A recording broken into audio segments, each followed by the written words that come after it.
Hello again, friends. And you are my friends, and welcome to another edition of 605, the Superpodcast. The only podcast on Turner time. The Mothership! The best wrestling podcast on the planet. The only wrestling podcast that matters. Call somebody.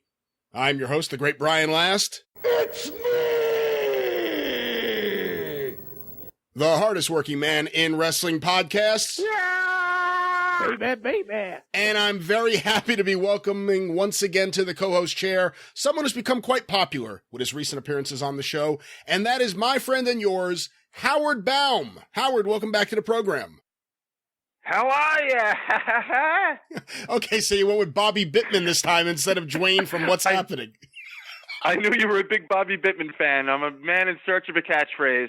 What can I tell you, people? Bobby Bittman and Julius Caesar is one of the great theatrical performances of all time. Exactly. I like the Jackie Rogers, Bobby Bittman New Year's Bash from Coast to Coast. They were both singing the same song, like She Loves Me at the same time. One of those things. I should post it for you guys if it's up there. It's hilarious. Jackie Rogers is my favorite, just for the record. Well, with you and Scott Cornish and several other big SCTV fans amongst the alumni here of the Super Podcast, I may have to do a special SCTV episode of something at some point soon so we could all geek out and talk about the brilliance of the show that was better than Saturday Night Live. SCTV. Only the smart people appreciate the SCTV. Speaking of things only smart people would appreciate, I have this list that you sent. It's still in front of me, and there are still so many things to hit on, and people loved it last time, so definitely want to make sure we do that. But Howard, I just want to make a couple announcements here at the top of the show. The Top 10 returns next week for the anniversary show, which will be co-hosted by Jim Cornette. That'll be coming at you, I believe, on Thanksgiving or Thanksgiving, as we know it here at the Super Podcast from David Bixenspan's famous faux pas at the beginning of the very first episode. But the anniversary show next week will be the return of the Top 10. We talked last week about the idea that the reincarnated King Curtis will be eligible for the Top 10, and I believe he will be eligible. And we'll see what else we can do about some new people. You know, Howard, I've heard from a lot of people who said you have to have Howard do his Don Morocco, but I don't know what we do with it. It can't just be Howard does Don Morocco. So we need to... I have an idea for it. Okay. It would get over huge. I said, did you see the one I sent to you? If you poo-poo it, I'll tell the people on the air what it is. The what you... from your list? Yeah, I sent you a little idea for the Don Morocco, but if you saw it and poo-poo it, I'll tell the people about it. Well, hold on. But I think it's $1 million idea. I must have missed it. Let me scroll down. All right, we'll hang on to it, because I think it's perfect. I think it's perfect for it. So just everyone pretend you didn't hear that, or Brian edited it out, and laughs and hilarity will ensue in the future as 605ers. Well, we're going to go through this list, but I did want to talk to you about a couple of things. One is... I was going through some papers, and I found a couple of things. You can hear me fumbling around with them here on this desk here. I found the... Actual papers, folks. I found the program for the International Wrestling Fans Association Convention in 1985. With Jim Cornette on the cover, Manager of the Year, photo courtesy of Jim's mother, who demanded we put him on the cover. Mrs. Cornette assures us the check is in the mail. And let's read this note. Dear members, we are sorry to inform you that due to health and business reasons, we are unable to continue running the organization in the top flight manner that it so deserves. Well, that's a hell of a way to begin the program. I think I can clear that up. The health situation was Pete's problem, and it was none of my business. Okay, our main objective in taking over the IWF was to continue the annual convention so the great wrestling fans of the world would have a meeting place. Mr. Jim Ross of Freeport, Illinois is currently keeping the dream alive. We give him our full support and hope you do the same. See info on the opposite page, and there's a plug of the WFIA. It was a pleasure getting to know you all, and thank you for your support. Best always, Pete Letterberg and Howard Baum. Jim Ross of Freeport, Illinois, not, good old JR, but this is kind of a somewhat notorious character amongst the WFIA fans, the fan club fans, because he really is someone a lot of people point to as the guy who ruined the WFIA. That is what I hear. Being a mere child at the time, I wasn't really privy to all the goings-ons. Pete was really like the point man at the right mature age of about 22, 23. I didn't really deal with those people, but I know Don Wilson and Dave Brzezinski were like the flag bearers for the original WFIA, and they seemed to have some kind of a falling out with Jim Ross. I was not privy to that. I don't even know what Jim Ross looks like. I've seen his name in a couple of bulletins. It's all kind of before my time. Here's a picture of the previous year's convention, and everyone at the convention was thrilled to meet rookie sensation Crown Victoria, And there's a picture of a woman yeah, standing by a pool, apparently. Who was Crown Victoria? Oh, she was a little firecracker of a gal. I'll have to post some interesting stuff. I'll have to post some interesting stuff for you guys up there on the Mothership. Crown Victoria. Met her when I was a young lad of about 18 or 19. And she sent some rather provocative letters to both Pete and myself, accompanied by photos in the months and years to come after we met her in Memphis. Wow, years to come. Well, yeah, pretty much. They kept coming. They were pretty good, too, for a young man's burning eyes to see. Well, it was good enough to get into this last issue of the International Wrestling Fans Association Bulletin here. And that might be part of the reason, but no, I'll post it for you guys. It was quite eye-popping what that young lady sent me at the time. The back page of this has a picture of the Rock and Roll Express and then a picture of two fans, and it says Larry Vaughn and Danny Novak accept the Tag Team of the Year award for the Rock and Roll Express. And Howard, I wasn't there, and I'm just looking at this photo. It appears you guys took the tallest person you could find and the shortest person you could find and had them accept the Tag Team of the Year awards. Well, you know, Pete and I like to enjoy ourselves at the thing when we were running the WFIA. I'll tell you the funny backup story to that Rock and Roll Express winning the Tag Team of the Year in 1985 is that originally it was going to be the Fabulous Ones because Pete and I both love the Fabulous Ones. And we were backstage at the Mid-South Coliseum talking to Jerry Lawler, and we were informed that it was Stan Lane's tanning day, and they were not going to be able to come to the banquet and accept the award. And I respected that. I'm like, who are we to interrupt Stan Lane's tanning day? The banquet was on a Monday, so all it would have entailed was coming into town a little earlier or something and doing what Lance and Jerry Lawler and a lot of other people did, but they didn't deem necessary to do so. So, with the power vested in us by the WFIA Board of Directors, we stripped them of their award in 1985, gave it to the Rock and Roll Express. And at the time, in my heart, the Fabulous Ones are the greatest tag team ever. But at the time, Rock and Roll Express were having some of the greatest matches I've ever seen live against the Nightmares. Incredible action. So we told Lance, we were sitting in the TV station, we told Lance of our decision to give them the award instead of the Fabs. And it struck me how much of a true fan Lance was. He didn't just look at it as a business, and he wasn't jaded about it. He perked up and he said, and rightfully so, those fellas really deserve it. Did you see that match last week? I'm like, how impressive that he cares so much about the product that he's actually happy the Rock and Roll Express is getting our Verstunkene Award over the Fabs. So, long story short, Rock and Roll Express were not going to come to our banquet. It was Robert Gibson's tanning day. Apparently. I think it was his mullet fluffing day or something. So, funny story, there's not much to do in Memphis, especially at that time, 1984, 85. And I had heard about these adult clubs where some ladies go without garments, and they serve beverages sometimes. Just heard about these places. So I say to Pete, let's find one of these. Let's see if they have them in Memphis. So there's this place called Rosebuds. And you know how you joke around with your friends and you go, oh, there's Colonel De Beers. Oh, look at Corporal Kirshner over there because the guy looks like somebody. Right. Out of the corner of my eye, I see a guy, and I'm like, look, it's Robert Gibson. I'm like, oh, my God, it's Robert Gibson. So it was. And we still had his award in the trunk. So he was there with Hacksaw Jim Duggan. And he was not working Memphis at the time. They were working UWF at that particular time. And I think they were back and forth or something. They were definitely still in Memphis, but he was in UWF at that time. So I said, I happened to sidle up to him in the bathroom because we both have to go at the same time. And I go, Robert Gibson, because I knew I had an ace in my pocket that I had an award to give him. I'm like, Robert Gibson. He's like, yeah, Hoss. I'm like, hey, you're not going to believe this. You're not going to TV tomorrow, are you? He's like, no. I go, well, we got an award for you then.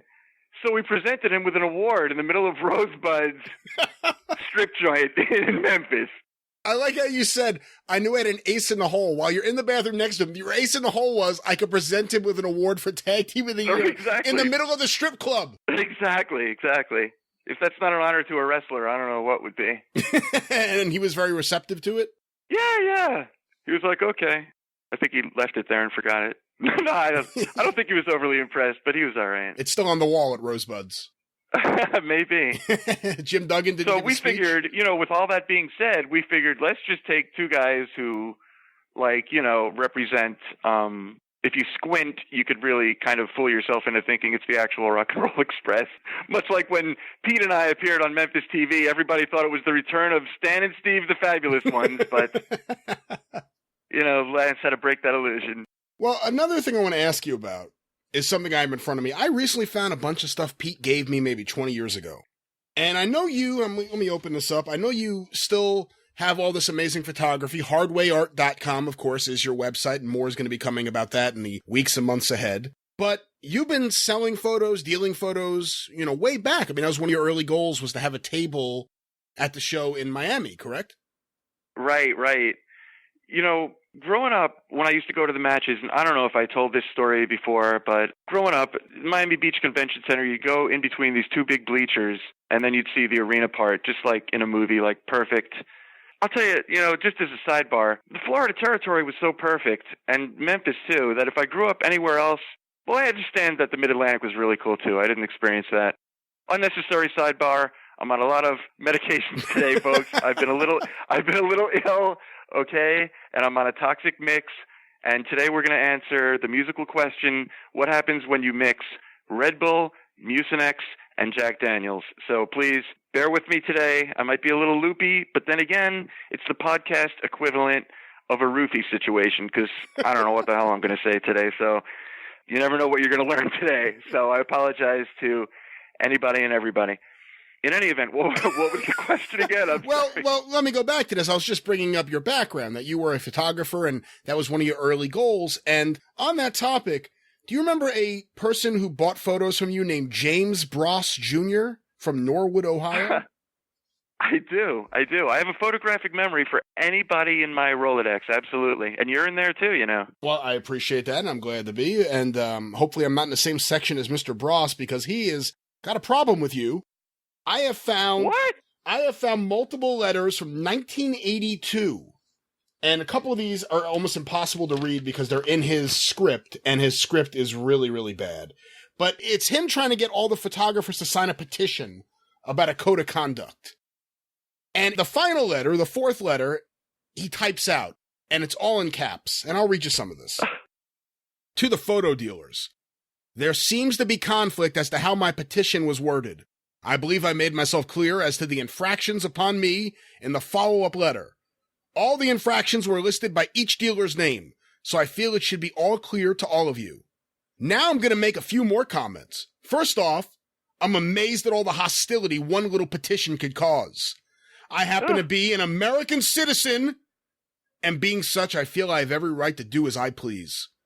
For one person to tell me I have no rights is like saying that my service in Vietnam was for the communists instead of the Americans. It's obvious that you dealers are not to sign my contract, petition, in parentheses, and then there's a couple words that appear to be smudged out. Writing of your willingness to give me the kind of photo service every American deserves when they flatter you with their money. It's also obvious that many of you say, I do this or that, but are not willing to show it or back it up with action. And now he starts listing all the photographers he has a problem with. Gene Gordon. Even though you didn't sign my petition, the letter you sent was very heartwarming. I apologize publicly here. You are surely a man of integrity. America needs more people like you.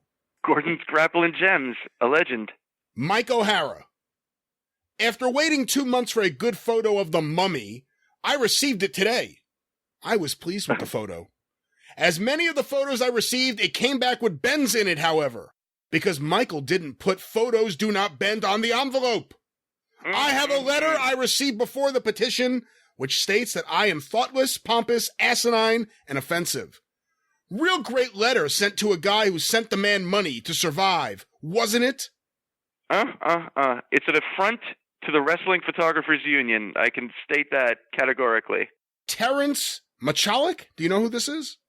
Yeah, he's an old school guy from the Midwest somewhere. He used to have a bulletin, maybe? Here is a wild one. Sends the petition back torn up in a fit of rage. Typical irrational sort of act. Doesn't bother me, though. I have a nice little surprise for old cranky TM. I feel you will never measure up to a fellow like Gene Gordon. Remember also, Terrence, I have friends in Cincinnati, and you've not only lost me, but the city. Boy, who the fuck is this guy that he's so self-important? You know, I don't. Let me interrupt you for a second for a coughing fit. I have saved every bit of goofy correspondence I've gotten over the years, and I'm just starting to go through it because I want to pepper my Hardway Art Facebook page, which I all encourage you to visit. It's kind of like an extension of the 605 Mothership page because it's just goofy shit that has come my way throughout the years. And it's all kinds of fan requests like this, and they're different picadillos and fetishes and things, and they're ridiculous and outrageous requests throughout the years. I must say it has been quite the experience serving the wrestling community these many years, both in person and through the U.S. mails. Please continue, because I'm dying for him to get to me. Oh, well, you're next. And I want to hear. I want to hear who else is on the list. James Bross addresses you next in this letter from September 7th, 1982. I am kind of enjoying this, putting it all out in the open so it won't be a secret. As to all the hell I've been getting and taking, let's proceed. Howard Baum. No response as yet. This dealer sends me a shot of St. John and Stanley Lane when I ordered the Bounty Hunters, the Novaks. I say no ropes, I get ropes. I also get he was that guy. I was thinking of him without saying it. I'm like, there was this one jackass who's like, no ropes, ever. They look like laser beams going across the photos. And you know what? For the longest time, he gave me the biggest complex. I said, you know what? Having ropes means that you don't have ringside access because you're shooting from far away. And that proves you need to show no ropes to show that you're actually at ringside going under the ropes. And for the longest time, I disqualified some of my greatest shots that happen to have ropes in the way because of that jackass implanting that subliminally in my head. I'm like, God damn it, he's right. They're distracting me from the whole photo. Well, he's got more to say about you. I also get a sheep herder photo. That is terrible. He says the negative of Buzz Sawyer is destroyed, yet it is on his list. That's wild, Howard, isn't it? Then he calls me insane, ridiculous, believes I have a complex because I think someone has been laying a bum rap on me. Yet I send 2 photos back, and he rips me off for $1.50. Who's giving me a bum rap, Howard? You? Grovel over that a little. So before I move forward, I'll let you respond to these claims by Mr. Bross from 1980. Well, you know, he may very well be right, but when you wave currency like that in somebody's face, how can they possibly take the high road every time? $1.50. I could say, who wouldn't do the same thing when the stakes are that high? But, you know, I'm very curious to look him up and see if he's still around. He does sound like a hoot. I remember him. I didn't remember him by name, but I definitely remember, I did remember the name, but I didn't remember that he was that guy.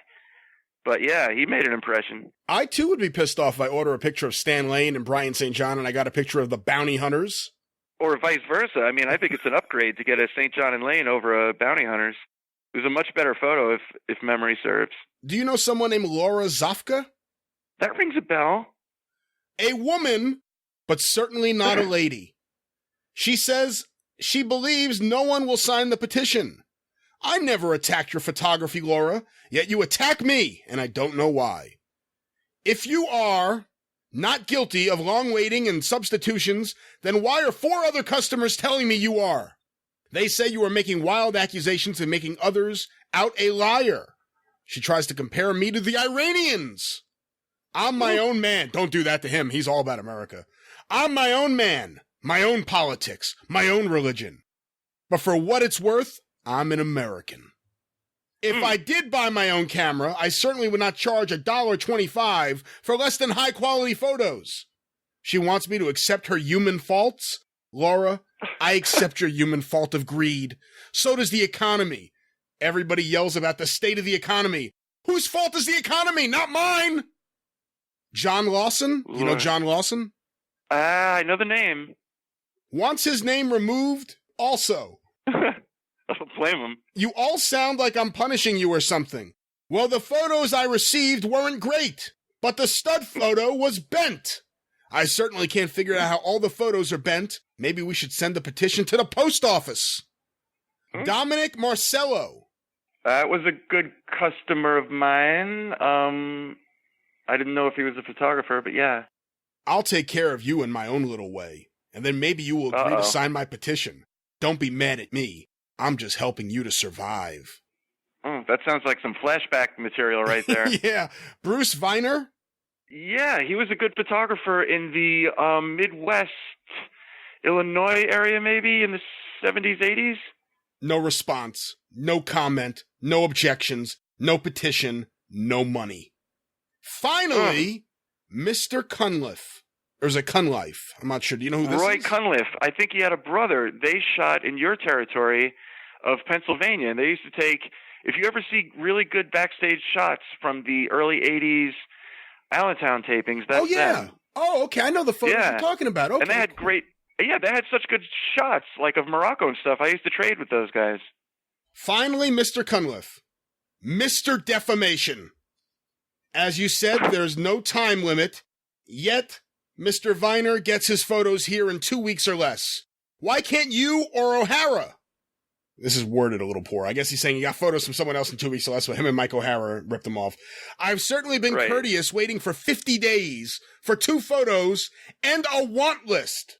Yeah, I may be thoughtless and pompous, asinine, offensive, insane, ridiculous, have a persecution complex, as you say. Joe, what the hell?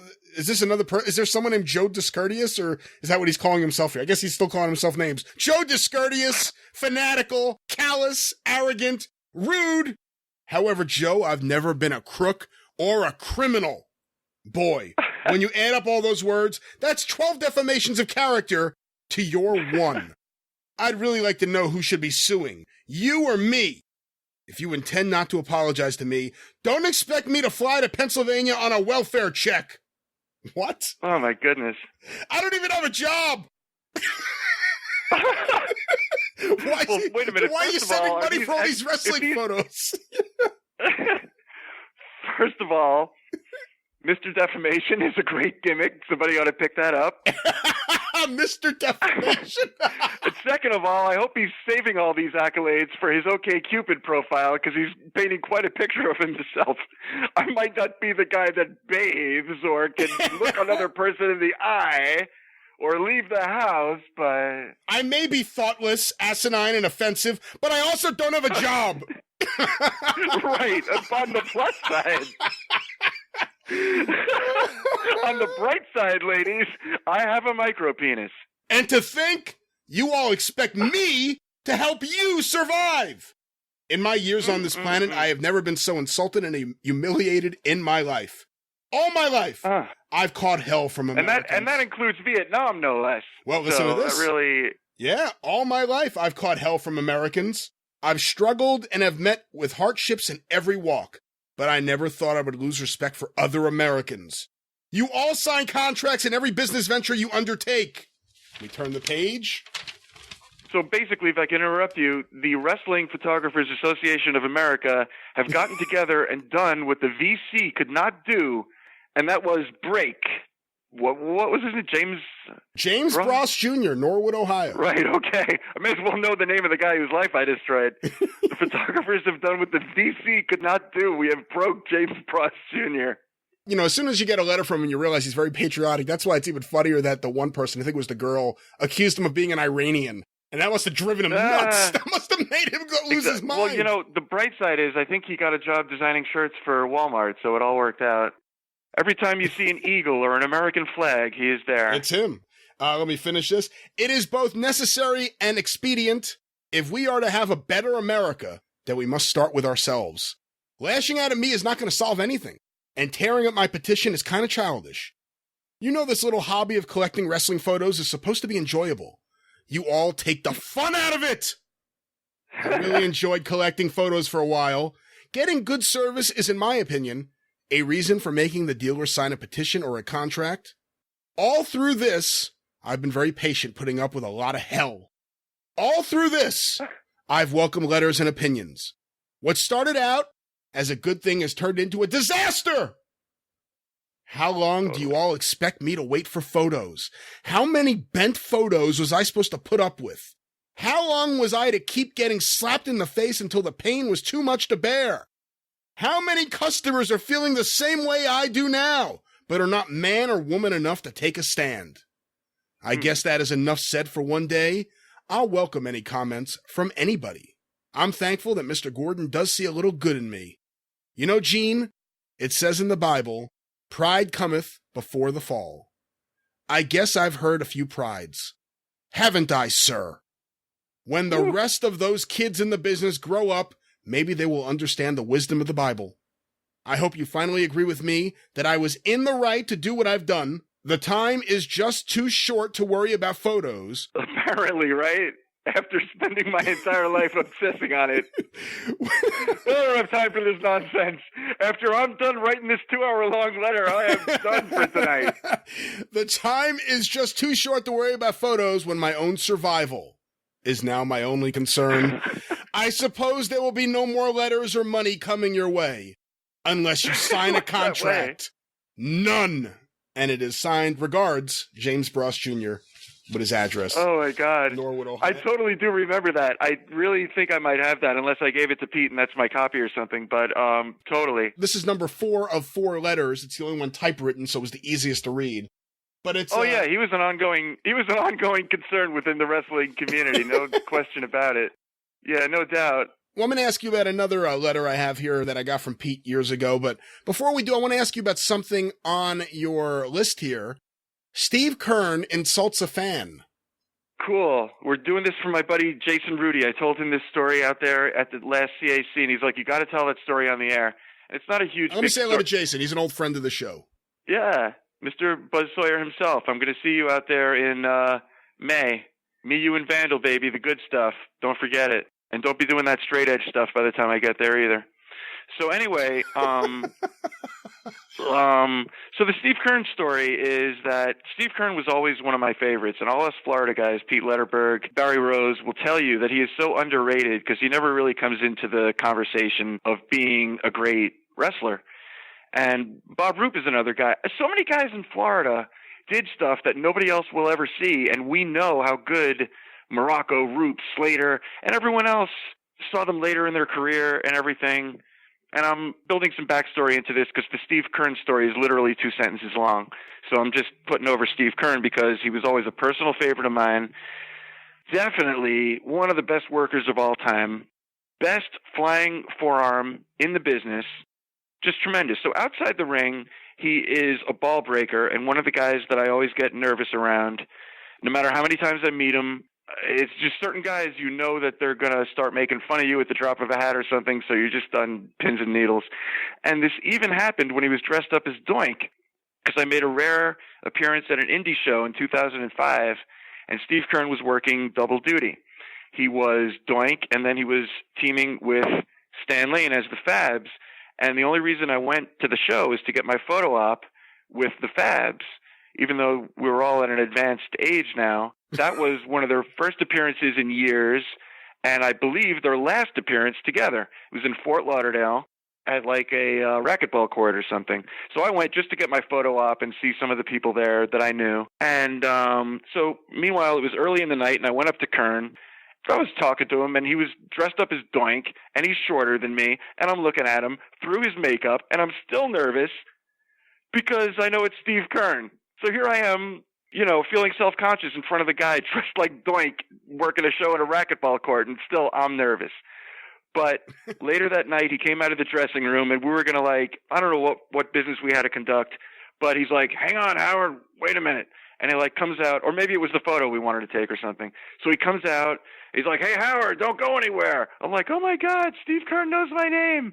And that's all I needed to see. And to show you how much I love Steve Keirn, dig this. That same night, The Rock showed up because it was in Davie, which is right next to Fort Lauderdale, and he had like a mansion castle at the time in that area. And it was The Rock, and he was incognito, and he was only backstage and like in the parking lot area, the way it was set up. So all the 300 fans out there, I don't know if it was 300, but they would have like lost their minds. They would have gone apeshit. It would have been like, you know, Oprah giving away a car or something. They didn't even know The Rock was in the building. This is 2005, 2001 maybe? 2001 or 2005. Blame the Mucinex. So I get my photo with the fabulous ones. I'm happy. And then The Rock is there. And somebody like David De La Houssaye, who does not appreciate corporate wrestling, will appreciate what I'm going to say, which is, fuck The Rock, fuck WWE. I'm a Fabulous Ones guy. That's what I came here for, and I don't even care to get a photo with the man. However, he was totally cool.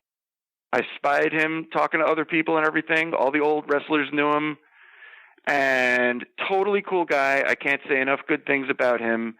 He's the ultimate person. I think he's like Bruce Lee and Muhammad Ali rolled into one, updated for our modern times. And I'm very reticent to put over anything created by WWE or anything like that. But you got to give him his due. Okay.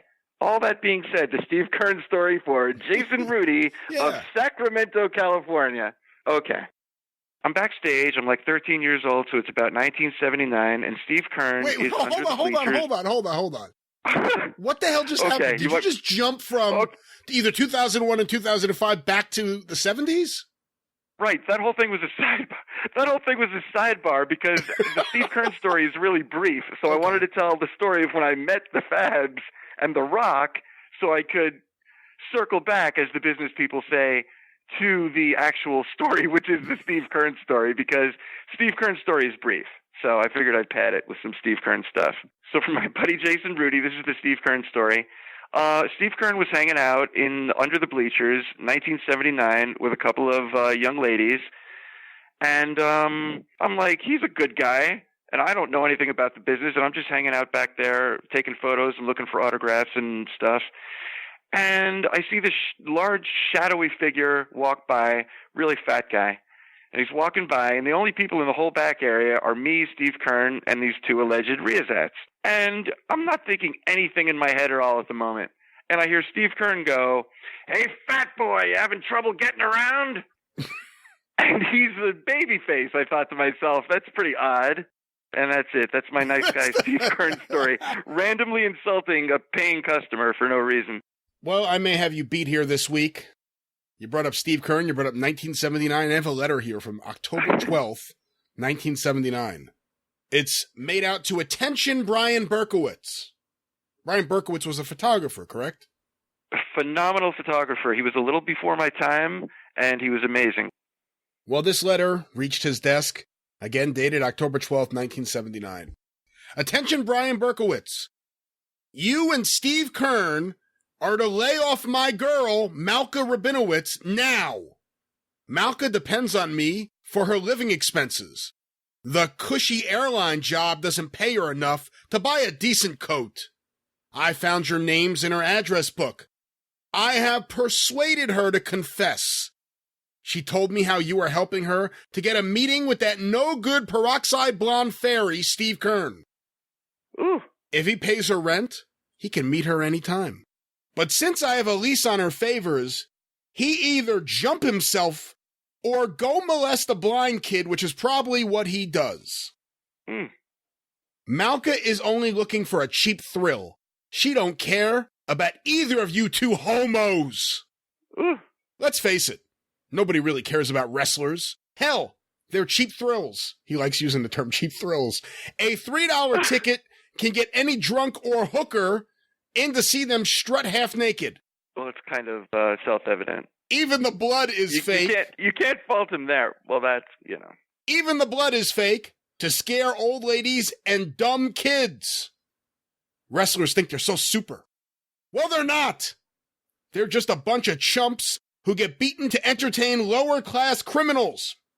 I tell you, if they had any brains, they wouldn't be in such a stupid profession. Well, I'll tell you, I have to say, so far the guy's batting about 875. Who cares about them? Who cares if they bleed or die? You ever notice the kind of dirt that go to wrestling? Not one decent person in the entire arena. All you see are ugly, fat, deformed women and unemployed pimps. Half the goons that watch wrestling can't be shown in public. I ain't never seen a girl at wrestling that dressed decent. If you, and especially that ape, Steve Keirn, don't leave my Malka alone, I'm going to punch both of you from here to eternity. I know who you are, Brian. You're the kid with the big nose that blocks everyone's way with your camera. I've done my own investigating when it comes to you.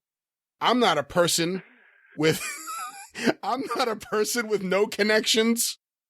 As for Steve, I challenged that evil punk to a tape fist match.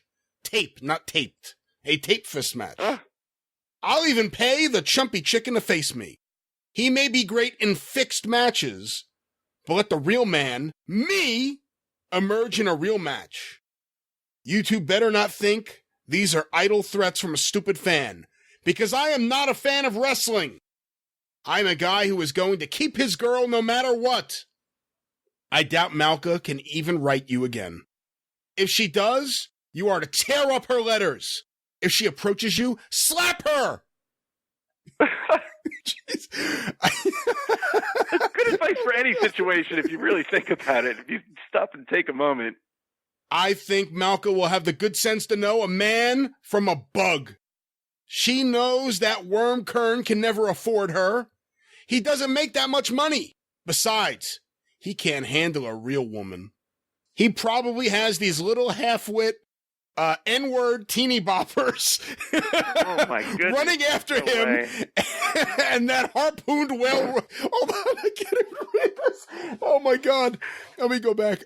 He probably has these little half-wit N-word teeny boppers running after him, and that harpooned walrus Rhodes. Oh my. I'll tell you, no decent woman would ever care for him once they knew the impotent jelly he really is. He's just an overgrown, retarded ape. Malka has moved. Don't even try selling your cheap shots to her by mail. And this letter is signed, Pernell W. Beauchamp.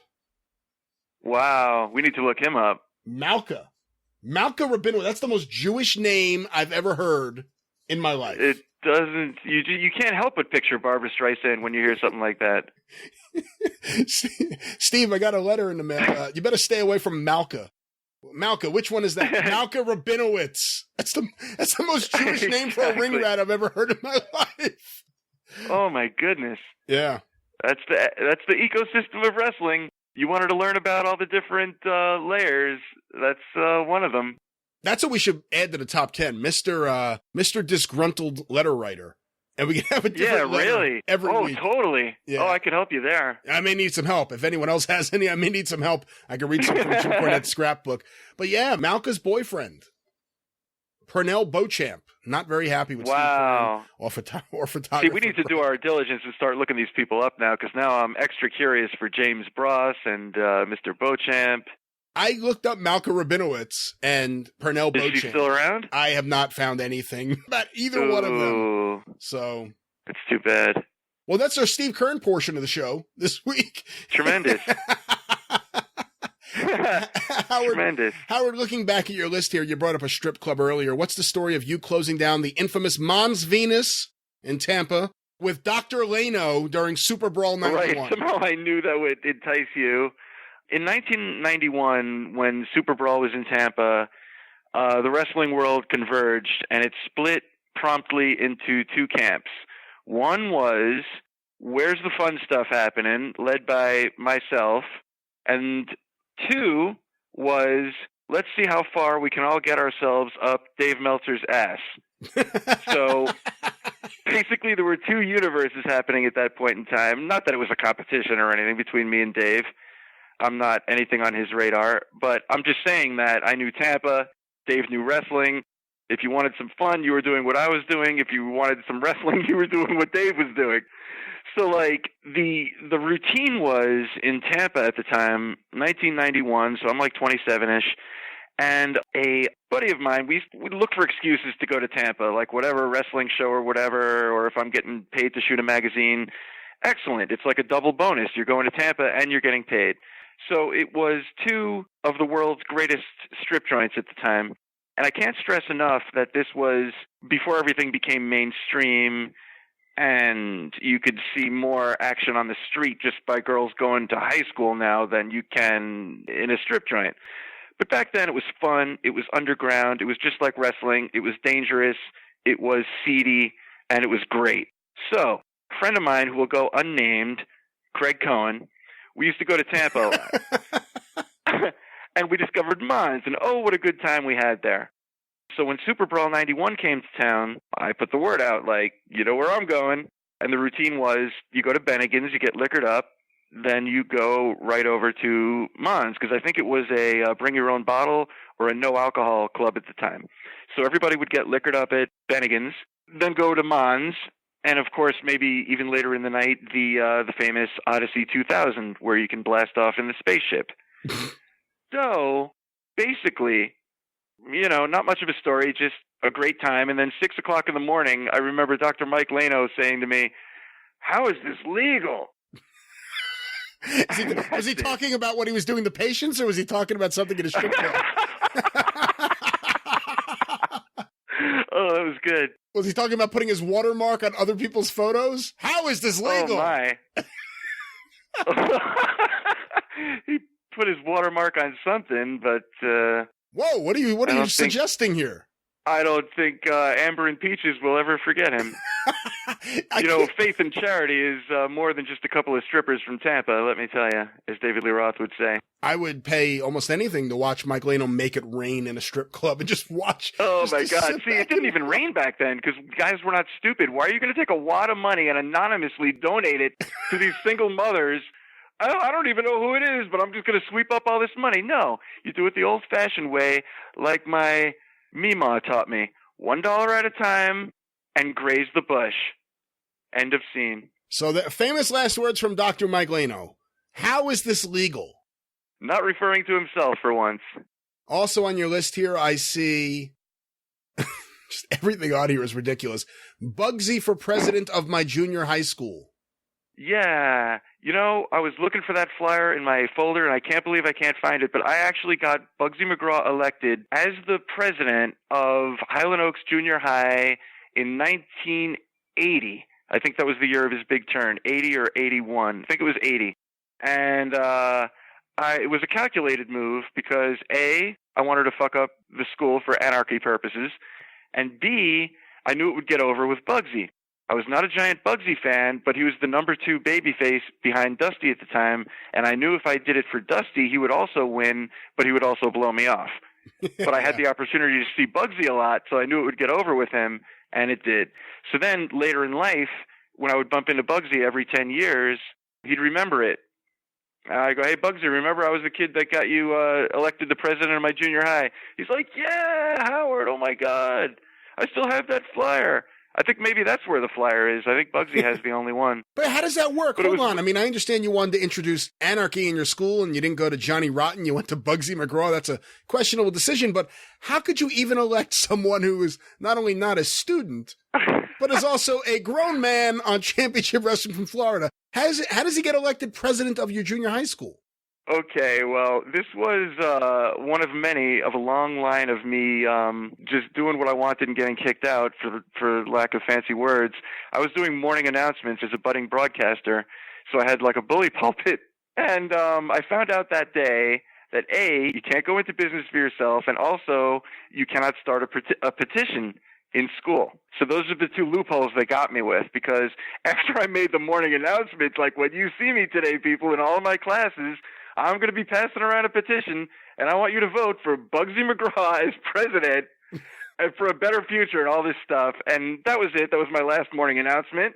And it was almost my last day in school because I almost got kicked out for doing a petition, which I don't know if that was a real rule or not. But, you know, all the Neil Gambys came down on me, and that was that. But he won. He still won as a tribute to me and Bugsy. So, you know, Bugsy remembers me for the rest of his life now. It'd kind of be cool to say you got kicked out of school for Roddy Piper or Ric Flair. But, like, that's a story that wouldn't have aged as well. I got kicked out of school for supporting Bugsy McGraw in the election. Okay.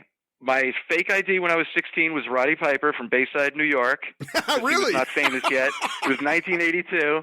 And I used to go to this one bar called Shenanigans, I think, in Hollywood. And it was when I was first introduced to sex, drugs, rock and roll, like at the age of 16 by Kenny Baxter, who was this like the prototype for Beavis and Butthead, where Kenny and his buddy Jonathan Nusgart, it would be completely middle-class looking normal kids but they would wear the Judas Priest wristband as a show of defiance, like Beavis sitting in your class, like totally normal looking, but I got the spiked wristband on. So they turned me on to all that stuff, and I'm like, I need a fake ID. And Roddy Piper, we just got cable in 1982, and it was the Georgia show. So Piper was my favorite. I went around acting like Roddy Piper, as I know you did, the entire age of 16. And I'd be like, you ain't nothing, mister. And my dad would go, stop imitating Roddy Piper. I'm like, I ain't imitating Roddy Piper. I was worse than Tom Pritchard, I tells you. Well, that's the problem. When you watch Roddy Piper, it's so infectious that you want to introduce some elements of that into your life, and it never fucking works. How true when you try to bring something from fucking wrestling into your real life like you think it's going to work, like wearing a robe into your amateur wrestling match or something, because the real world will shit on you. None of the wrestling stuff works whatsoever. No, you try to issue like a fast Roddy Piper line. You're like, just when you think you know the answer, I change the question. And the person you're saying that to, you think like, I hit them with something good. They're going to think about this. Right. They're always like, what? Say that again? What? And the girls would be like, why are you such a loser? Because, woo! Yeah, that's another thing not good to walk around doing. Exactly. You always get over doing wrestling shit. Every cool guy knows that. Every cool guy learns that lesson on the way up. Believe me. Piper was probably bigger than other people in terms of influencing young fans who were watching him, who just wanted to emulate him one way or another. Mm-hmm. Totally. He was the man because he was real. And you know what's sad? I'm such a big fan of his. And a couple of people that I'm equally as giant fan of, like I have a top 10, and I have at least gotten to have a conversation with them. Roddy Piper I met briefly, and thank God he was cool, and I got a photo with him. I told Dwayne Long, the photographer from PWI, I'm like, listen, I've been waiting 30 years from this. It was at Wrestle Reunion in 2005. I said, I've been waiting 30 years from this. Don't wait for me to get his attention. Don't wait for us to smile. Just shoot away, please. So he took like 2 photos. They both came out like shit, and I took the better of the 2 and lived with it. But he was totally cool. I even jumped the barricade because I was a dealer at the Wrestle Reunion, so I was like behind the scenes. And I jumped the barricade, and I go, Roddy, before they open the door, please get a shot with me. He's like, of course. And he had his iconic leather jacket with the sheep trim. You know that one? Yeah, of course. Okay, so he had that. It was total Roddy Piper. I'm like, oh my God. He's like, of course. He couldn't have been cooler. And then that was the only time I really was in contact with him until WrestleMania 2012. I was in the elevator going up to the room, and I'm in the elevator with somebody. He's in front of me. He's wearing a baseball cap. He's way shorter than me, and I'm like 6 feet tall. And I noticed he has really bad skin and like a slopey nose. And I thought he looked like Michael J. Fox, I was thinking to myself. And the minute he stepped out after a 2-minute elevator ride, I said to myself, you fucking idiot. That was your chance to meet Roddy Piper. You fucking idiot. As the doors closed, I'm like, oh my God, that was Roddy Piper. And I didn't say boo to him because he didn't look like himself at all. My favorite Roddy Piper story, maybe the one in Flair's book. I think it was maybe the Dominican Republic, could have been Puerto Rico, one of those two, or another country within that geographical region. Flair had to go back in, and Flair brought Roddy with him as his backup. And Flair got whatever the nice payday for the NWA champion was, and they paid Roddy with a spittoon filled with cocaine. And all I keep thinking is, I mean, that's a lot of blow. What do you do? I mean, you can't finish all of that in just a weekend island trip. Do you somehow get that spittoon filled with cocaine back on the airplane and bring it back to the Carolinas? Again, well, 1982, I guess it would be, so you might be able to get away with that. Well, this is what I'm saying, based on the times, just maybe, because, like in the 70s, they dealt huge amount of drugs just taking stewardesses on Pan Am flights and stuff like that. I wonder where cocaine hit wrestling first. Like what? I could see San Francisco because I know that a lot of the early big drug dealers were dealing into San Francisco, specifically because the Grateful Dead were there. They were big clients. But I wonder what territory, what wrestlers in what territory would have been the first to really, cocaine's been around for a long time. Sherlock Holmes in the fictionalized books did cocaine. But in terms of from the 70s on, where did it really get first reintroduced or introduced into professional wrestling? Well, gee, I don't know why the heck you're asking me this. Well, I've heard stories. Consult a lawyer or no. With all seriousness, I'm not a coke guy, and really, I never, except for one Woody Allen style incident that happened with a wrestler before he became even a wrestler. I've never been around. Well, that's a lie. 4 times, but I was forced. But no, but what the hell was I talking about? See, I told you we were going to learn things today, people. You're getting a good one. You're getting either a really good one or a really bad one. We just won't know until Brian edits it. But you're welcome, or I'm sorry, either way. But I was never around it a lot in my career, and the guys that were in Florida definitely it had its grip on Florida, and whoever its bookers were, according to some of the people who worked for them by the mid '80s. I am not really qualified, and I really didn't see it, so that is not really one for me. I could tell you one hilarious coke story, but I'm not gonna. Okay, well, I won't ask you for it then, although I want to. On the topic of illicit substances, what's the story from your list of the Tonga Kid's discount drink plan? Okay, good. It's amazing how two become one, because as you're saying one story, I'm like, oh, if he asks this next one, it's a perfect segue. Because Tonga Kid, I got over with him really big because I was friendly with Sir Oliver Humperdinck. And in 1989, NWA came down to West Palm Beach Auditorium, and I was hanging out backstage. So I was shooting at ringside at the time, or I was walking down the aisle or something, and somebody says, Humperdinck's looking for you. And my mind immediately goes to, what have I done, and am I getting kicked out of the business?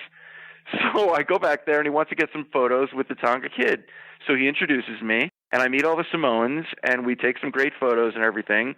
And so the next time they came to town, I gave them a bunch of 8x10s, and then from then on, I was over with the Tonga Kid, circa 1989. So he goes up to the bartender, and I'm a Jack and Coke man, and I had my buddy Ken Chastain with me, and the NWA at the time was there. Terry Funk was there, the Samoans, Ron Simmons, and we were at the famous Skyways, which was the old Florida Fabe Bar. That's the place to go, right by the Miami airport. Ronnie's at Skyways, for all you aficionados. So Tonga Kid goes up to the bartender, who is no small guy, and he goes, he wants a Jack and Coke. He wants a Jack and Coke. I need 4 vodkas, 10 beers, and I'm going to give you $20. And the guy goes, sir, that's not the way it works. And he slammed his hand on the table. He goes, $20. That's my final offer. Guy gave everybody his drinks, and everything was copacetic. And then later that night, somebody wanted a little something and wanted a couple of guys to go get it for him or arrange it, and gave them their room key. Contained in that room at the time was the Samoans' outfits and world tag belts. So we're certainly not going to initiate any kind of cocaine deal. Not that we even had the wherewithal or desire. That was out of the question.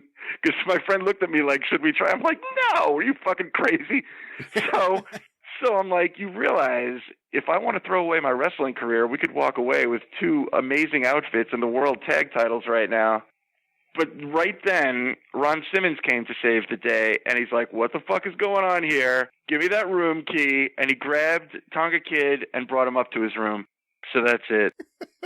That was Tonga Kid's discount drink plan. All your stories have like the same ending. And that's it. Well, I mean, unless somebody dies, it's hard to, that's why TV's a lot easier, because people can applaud or something, but on the radio, it's like you say something and you don't know, you got to have like a tagline. On that topic, I want to read another letter here. This is from one of our listeners. His name is Matt Ray, and I hope I'm pronouncing that correctly. It's R-H-E-A, so I'm pronouncing it like Shay, which is the same spelling but with an S. But it could be Matt. I'd go with that. It could be Matt Rhea. I don't know, but I'm going to call him Matt Ray. And his dad's name is Richard. And here's his letter. He posted this on the Mothership group, facebook.com/groups/superpod talk. And I wanted to read this on the air. My dad has dementia. He's in a nursing home right now. He's only 62 years old. My dad was always accepting to my various stupid fandoms. He may not have liked some of them, like horror movies, but he always let me enjoy wrestling. He used to talk about the Goulises, Tojo, the Fargos, Jarretts. He used to buy me the pay-per-views and go with me to the shows. My favorite moment was when we got free tickets to Starrcade 95. There was a spot on that show, Otani versus Eddie Guerrero, where Otani just drop kicks the shit out of Eddie, and my dad just busts out laughing. From that day forward, he was the guy that the Jap knocked out. And that's in quotes. That's the actual quote there. When Eddie beat Brock Lesnar, my dad said, well, he wasn't Japanese. And when Eddie passed away, I was really sad. And my dad says to me, I guess the Japanese guy finished the job. Jesus. Sometimes later, I was watching WWE 24/7 and they had Brock versus Eddie on. And my dad watched it with me. And afterwards he said, he was pretty good. My second favorite moment was him joining in on an EC dub chant at the ECW show, the one where Masato Tanaka beat Mike Awesome for the ECW title. This just got in my head after yesterday, being 12 years since Eddie passed, and talking about DNRs and feeding tubes for my dad today. Even if you think what your kid is into is stupid, show a little interest. They'll love you forever for it. And I thought that was a very nice letter. I want to thank Matt for sending it in. Wish my best to him and his family. Hope everything's okay with his dad. But it's really a good point, Howard. So many of us, my dad hates wrestling, but he took me to those Right. early shows. I mean, that was a big part of me falling in love with wrestling, was getting to go to shows that my dad had no interest in being at, but he took me Right. to. And I think so many of us have that similar story. I mean, I know in your case, your dad really got totally involved in wrestling. And so many of us have parents, fathers who recognize that we had an interest that may not have seemed like a healthy fandom if you're not used to that sort of like obsessiveness that many of us Right. wrestling fans have, but they let us do our thing and we're better for it. Right. You know, first of all, I read that online from Matt, and my heart goes out to you, Matt, and my thoughts are with you. You know, it's really something that we all have to deal with because, you know, I'm into Buddhism and stuff, but when it happens to you, there's really no words because everybody is just a disaster waiting to happen. And so the only thing that you can gain from that is to enjoy the moment as much as you can and just look out for each other because sooner or later, it's your turn to suffer. You know, you just got to enjoy what you got while you got it. And my heart really goes out to Matt. His name was Matt, right? I'm a little goofy today. His name was Matt, Mr. Mucinex, yes. Okay. And Matt, your letter really did touch me. As far as my dad, he was actually a fan from the time he was a kid. And he used to go to the Laurel Gardens in, I think that's in New Jersey, and he used to see Mark Lewin and Gene Stanley and Buddy Rogers when he first started and stuff like that. Yeah. Yeah, so he primed me because my dad, the live matches don't have commentary, so my dad was telling me he was doing the promotion's job for him. He's like, that's a test of strength, that's leverage. That guy can do that because he's smaller and he can, you know, I mean, he didn't do a running commentary like Lance sitting next to me or anything, but he gave me some basics to go on. Like, I'm like, what's that? As a fan, you know. And then later, what was cool when we did our little promotion was that it was as big of a thrill for him as it was for me because he was a lifelong fan. So say what you will, we didn't lose any money and everybody had fun. So that is what is known in the business as a win-win. It certainly is.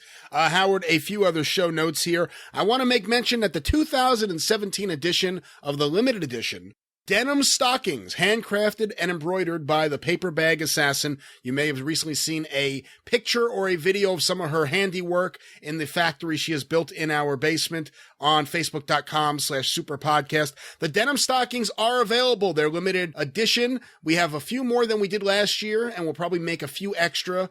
But once Christmas hits, they're off sale. So if it's something you're interested in, purchase it now, and who knows, maybe a few bonus items may be stuffed into that stocking. You never really know. And of course, I want to mention our polo shirts. They are all been restocked. We did so good with the first run. Thank you to everyone who is supporting the Super Podcast by buying our merchandise. And you can get the polo shirts, the denim stockings, stickers, magnets, and all of the popular t-shirts at tinyurl.com/superpodstore.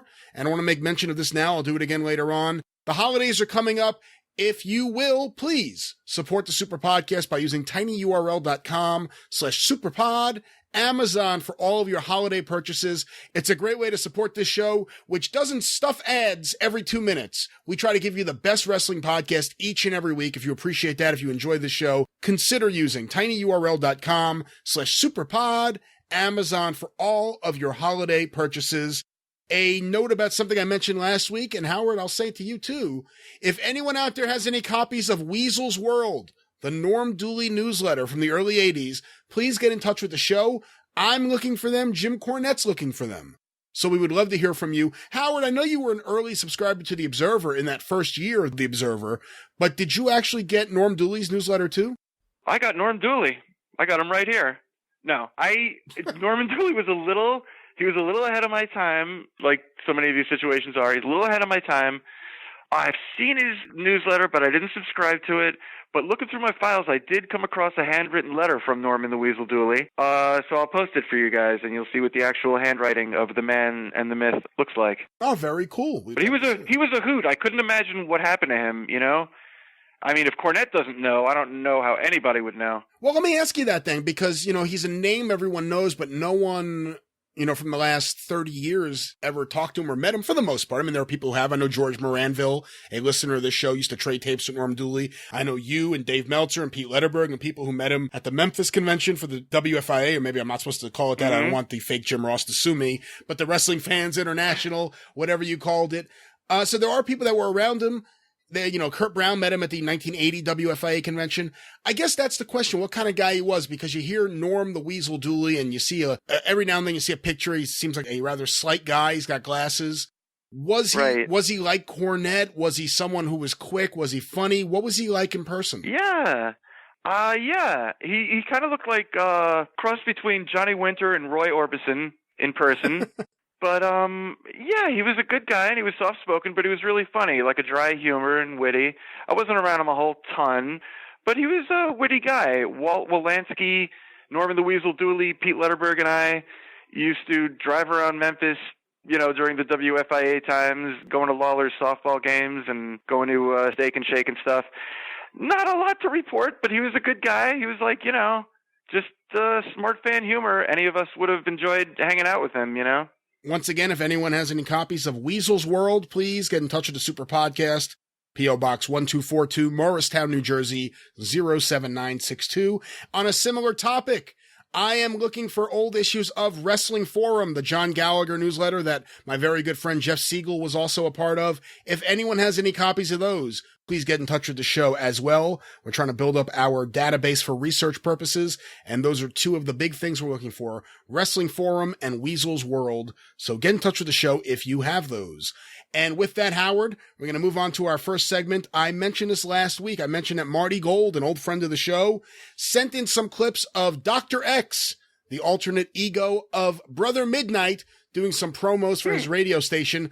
If Brother Midnight makes the top 10 for the anniversary show, we will play some of those. But I had Marty on the show for episode 64, and it was a long interview. And because that was one of the longest episodes ever, I actually clipped the first 12 minutes of that interview. It never aired, where Marty's explaining a little bit about his early days in the business and his early days as a Jewish wrestling fan in the business in Canada. So I want to play that now. We're going to go back and go to some archival audio. This would have originally aired in episode 64, but will air now. Here's Marty Gold on his beginning days in the wrestling business. For the listeners out there who aren't aware of who you are, who haven't read any of the stuff you've written on Slam or known your name throughout the years, give us a little bit of your background. I was very, very fortunate to get anywhere near the wrestling business because it was such a closed society, and it's a weird way in. My mom's hairstylist, I thought he was important because he was a cousin of the Ranger goaltender Eddie Jockman. It turns out that he was even more important than being related to Eddie Jockman. He himself was a wrestler. And this was at the local level, the club level, of which we had a bit here. And when people think of, Italian hairstylists who became wrestlers, they think of Tony Condello, who right? Well, Vince was a friend of Tony's. I assume that's how it's Vince DeLuca. He's like my uncle. And that's how Uncle Vince got in. And around 1978, I was doing, I'd finished high school, and my father died suddenly. And I was doing sportscasting. This was my goal, was to be a sportscaster. And I was doing sportscasting at the University of Manitoba FM radio station. So I did an interview with Vince, and that's, really the first thing I did. I learned how to cut tape and all that other mishigas. And then a couple of years later, I took a year off after my father passed away. I rarely attended the matches. I did see when the AWA was forced into the convention center for a while. And out of the Winnipeg Arena, I saw Bockwinkel and Sergeant Super Destroyer in a great match. And I saw Duncombe and, was it Duncombe and Hansen? I saw Stan Hansen like 79. So I saw some good exhibitions. And then Vince had jumped ship from Tony Condello at the time and was working with an outlaw. And the reason it was an outlaw outfit, New Brand Wrestling, was because the promoter, Walter Shevchuk, maintained that if the wrestlers weren't making a living, they were like semi-pro hockey players.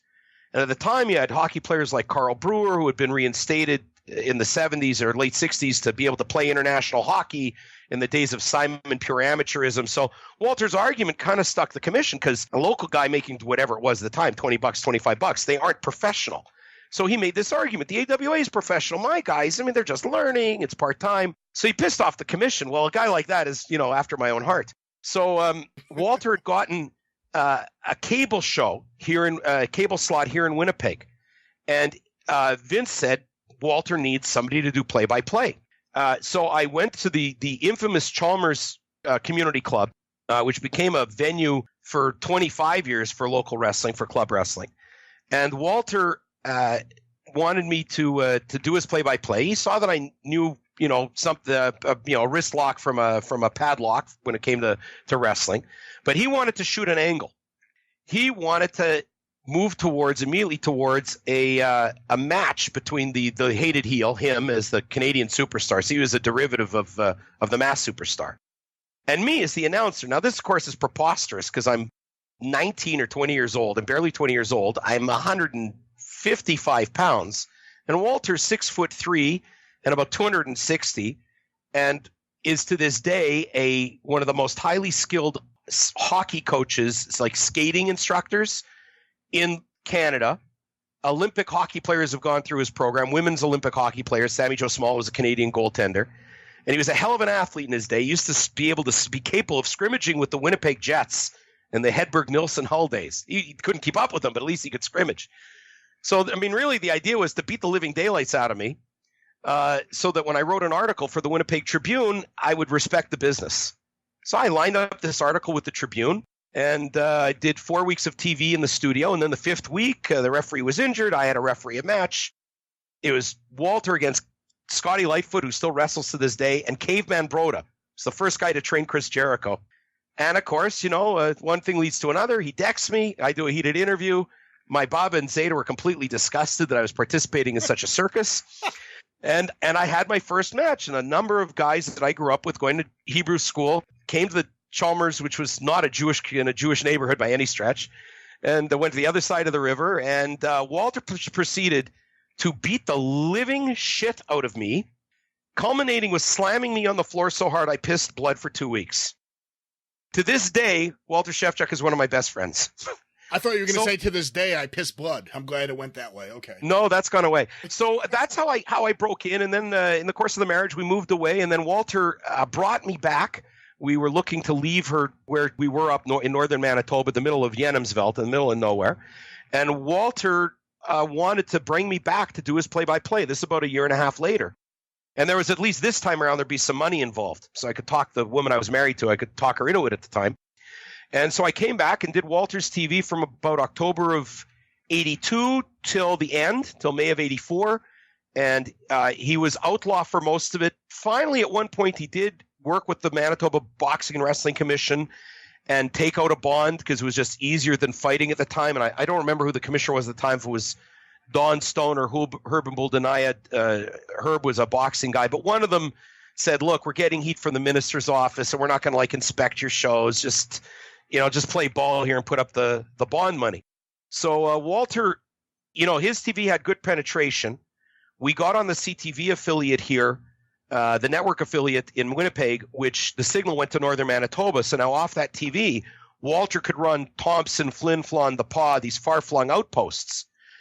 And he started, Walter's wife, Barbara, was a music teacher. She was from Kenora, Ontario, which is like by International Falls in Minnesota. They had a satellite dish. It was very rare in those days. So Walter was not just educated on AWA product or the Vancouver product that was shown here on the CTV network that we all grew up on. He was watching WTCG before it was even the Superstation. So he was seeing Georgia Championship Wrestling. So he got this bright idea that he should start bringing in talent. Now, Vern Gagne, in those days, it wasn't called competition. It was opposition, to the point where you were taking a chance that somebody's going to have the RCMP call to harass you, which I saw happen, that you'd be stopped on the road by people with guns. That one I didn't see, but I heard about from eyewitnesses. It was a very tough business because Vern Gagne wanted to protect his turf.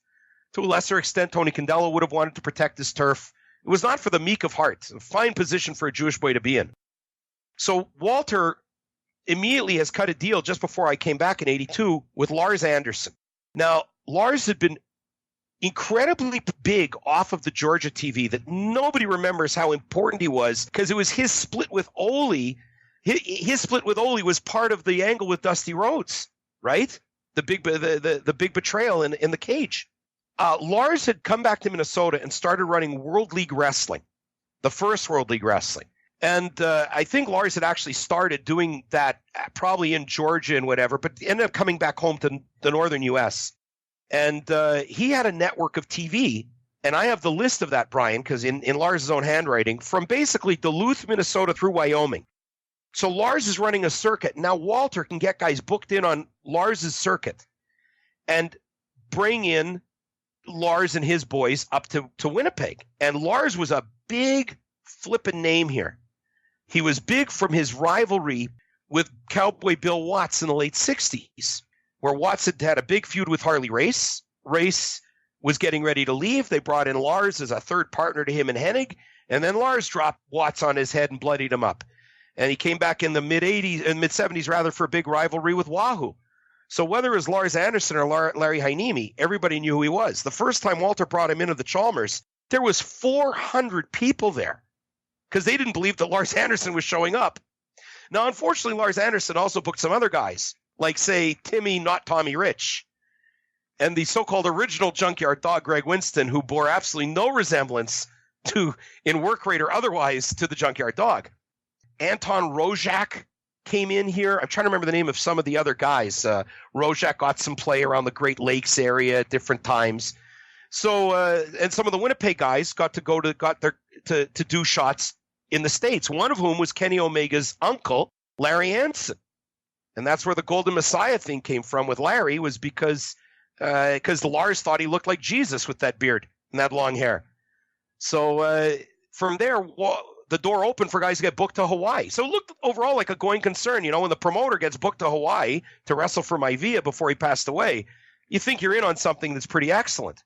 So I started with that. Then Walter brought in talent through Al Tomko's office in Vancouver and brought in Dean Iguchi, Dean Ho, Moondog Moretti. And there were, of course, some lesser lights like Tiny Anderson, who was a miserable prick. Kevin Jeffries, who's still around refereeing and working with outfits in the British Columbia area. Here's a name that comes up on your show often, Ron Pope. I got to deal with Ron Pope. That was a pleasure. Charles Buffon, Diamond Timothy Flowers. Tim came in, and that's the first time I met Tim, was in 83, in July of 83. Bombed out of his skull, but he threw the longest top rope knee drop I'd ever seen in my life. There's a lot of innovators then. And the talent that Walter developed, and I'm not saying that he should get all the credit for how well they did or how they turned out, but he opened the door for guys like Brian Jewell, who was an excellent craftsman and turned into a real tough guy, a genuine, feared tough guy, and worked in the Maritimes and worked for Bob Geigel a couple of different times as the other Joe Lightfoot. Leatherface started out with Walter's outfit. Doug McCall got to work Vancouver in the Maritimes. Mike Stone, and then Dan Denton was probably the last guy that Walter trained who's one of my dearest lifelong friends. And Dan came in after the New Brand days and trained in Walter's backyard, but still managed to get booked with Eddie Sharkey and worked for the AWA's TV and made a bit of a career for himself till he smartly got out of the business before he was a complete physical wreck. So I started out like that, and then in 84, Walter folded, and that was my first retirement, was in 84. But I was a bachelor then. The wrestlers would come through town. Guys would be traveling from Stampede to go to work for Emile Dupree. And, of course, they have to party someplace. So, I became popular, and I was a relatively sober person. I didn't drink. So, you know how it is when you get the call at 4 in the morning. Or maybe you don't, Brian, when you get the call at 4 in the morning. Pick somebody up from the Hooskow. And gradually, people would agitate, why don't you run a show? And so I used Ernie Rose's permit and ran one show, and then we did a tour. And that's when this pressure started to build on the commission here. But that's how I broke in, was doing TV. And then when I started promoting shows, I thought to myself, why am I paying somebody to lose in an opener when, at least I'm terrible enough to lose in my own openers. I can save myself $50. And I ended up having done all these other things. I started out announcing and then ended up wrestling. And I think for a lot of guys, the direction is the other way. But my life has been kind of unique in that regard. There he is, Marty Gold, friend of the show. I'm sure you'll be hearing him back on the show again sometime in the future. Howard, who's your favorite Jew in wrestling history? Wow, you really hit me with that. Mark Lewin, I have to say, is the biggest, baddest-looking Jew right off the top of my head. I enjoy Paul Heyman. I enjoy Ernie Roth. I would go with Mark Lewin. Definitely the one you want on your side. Yeah, definitely the one you want back. Oh, yeah, exactly. How is Mark Lewin in better shape in 1984 than he was in 1973? Do you really want me to answer that? Well, I mean, he should have discovered that shit a long time ago because he looked amazing in 84. There's a lot of guys in that period of time in 1984, 1985 that suddenly were in just much better shape than they were only a few years earlier. Yeah, because I only knew Mark Lewin as this big, buff Sherman tank of a guy, and I look at old pictures of him in Australia with King Curtis, and he has the schlimpiest physique. Yeah, I don't know what happened. Huh, couldn't imagine. On that topic, Howard, did you enjoy his run as the Purple Haze? Do you remember that very first promo? Were you watching it when it aired? When he jumped out of the sea? Yeah, totally. To me, it's not as iconic because, as a Florida guy, we were raised to think it's a sport, and I don't know how a guy is coming out of the sea when I know he's Mark Lewin. So, and when Bob Roop is Mahon Singh or whatever it was, I'm very old school when it comes to wrestling. The more that it was like a sport, the more I was behind it. And so they were great because I was happy that it was Mark Lewin, but I never really bought into that gimmick because it depends how old you are. If you were 10 years old and that's the first time you saw Mark Lewin, your reaction to that would be the same as mine when I saw Superstar Graham when I was 10 years old. Who did you prefer as Kevin Sullivan's partner, protege, whatever the relationship was? I thought he was Jake Roberts, Jake the Snake. That's what I was going to say, Jake Roberts or Mark Lewin. They were great together. They just seemed like an action-packed pair, and the action in the matches was better because Jake was tremendous at the time. And one of the best matches I've ever seen live was Jake the Snake against Barry Windham the week after he broke his nose on TV. It was probably actually the day he broke his nose on TV because TV is in the morning in Tampa, and then they worked that night in Miami. And that was the first time I saw Barry Windham with the big protective guard? thing on his nose. Right. And it was one of the first few weeks where I was shooting ringside in 1982. It was one of the first weeks that I got permission to shoot. So I was brand new. It might have been the first week. And already I was filled with hubris because I looked at the program and I said, Snake Roberts, never heard of him, against Barry Windham in the second match. And I thought it was Snake Brown. And I'm like, well, I'm going to save my film and I'm going to just enjoy whatever. Next thing you know, I'm halfway up the aisle or in the back, and I see this giant commotion and an amazing match going on, and it's Jake the Snake against Windham. And Jake was not on my radar at that time. And then I took amazing photos of the match, because the better the match and the better the guys and the more action, the better the photos would be, invariably. And Jake has always been good for that, because everyone talks now about his psychology and all that and how he doesn't do much in the ring. But at the time, he did a lot in the ring. And his match with Barry Windham was one of the best I've ever seen anywhere. Yeah, Jake and Kevin were great because they seemed like just the dynamic between the two of them as opposed to the pseudo outer limits drug abuse cult member, whatever was going on with whatever Purple Haze was supposed to represent, whatever they were trying to do. And I will say, I don't know if Kevin ever addressed this or not, there was never any speaking of the devil. It was not satanic or the devil or anything. I don't know if Kevin says anything different about that now. No, that's what he says. He blames it on Bill Apter. That people call him the devil. That was the only time I ever saw it. That was the only time I ever saw it, is when Bill Apter put that really cool photo of him up, and it said, "My manager is the devil." And that was it. I swear to God, because Sullivan never said a thing about the devil. It was just black eyeliner and carve an X in your body and carry a railroad spike, but no devil. Never heard it once. I think 1982 in Florida, from my perspective, I should say, is when Jake Roberts really came into his own. Because I know he had wrestled in Calgary, and he had wrestled for Bill Watts, and he wrestled for McGurk, and he had been everywhere. I mean, he had been in a lot of places already as a young wrestler. But 82 in Florida is when Jake really becomes Jake the Snake. And then from there, 83 he's in Georgia. He goes to World Class. He goes to Mid-South and eventually the WWF. But to me, it all, I'm not a big fan of watching anything with Jake before 82, but from 82 on, that's where, in Florida with Kevin Sullivan, that's when Jake the Snake really kind of hit that level where he was ready for something. Totally. Because he was not really even on my radar. I was always a fan, a student of the business, and he was not on my radar. And if I had even heard of him, he was just as a skinny, kind of bland guy. And he was amazing in Florida. Like, right from his debut, he was great. And nothing but good matches. I don't care who he worked against. Magnum, who sucked when he was in Florida, and I don't think he was that great when he was in the NWA. And there's a sacred cow. I know. I gave people a free one. Shit. I'm trying to distance myself. As some people may know, I invented the sacred cow, but it became such a hubbub, I try not to even associate myself with it now. But we try to break it out for appropriate moments. But, yeah, I was never a big, giant Magnum fan, but whoever Jake was working was great. And, of course, we had, like, Mike Graham, Barry Windham that he was working with the most. And it was nothing but great matches with Jake, and he was great from then on. You brought up Magnum T.A., and that's a good time to transition to our next segment. Front Row Section D with John Hitchcock. We got an overwhelming reaction to the debut of this segment last week on the show. John is an amazing storyteller, and his stories are hysterical, and this week will be just like that. He's going to talk about Magnum T.A. in Greensboro and why Magnum may not have been such a big fan of Mr. Hitchcock sitting in his front row seat. So let's go to this now. Front Row Section D, John Hitchcock, on his interactions with Magnum T.A.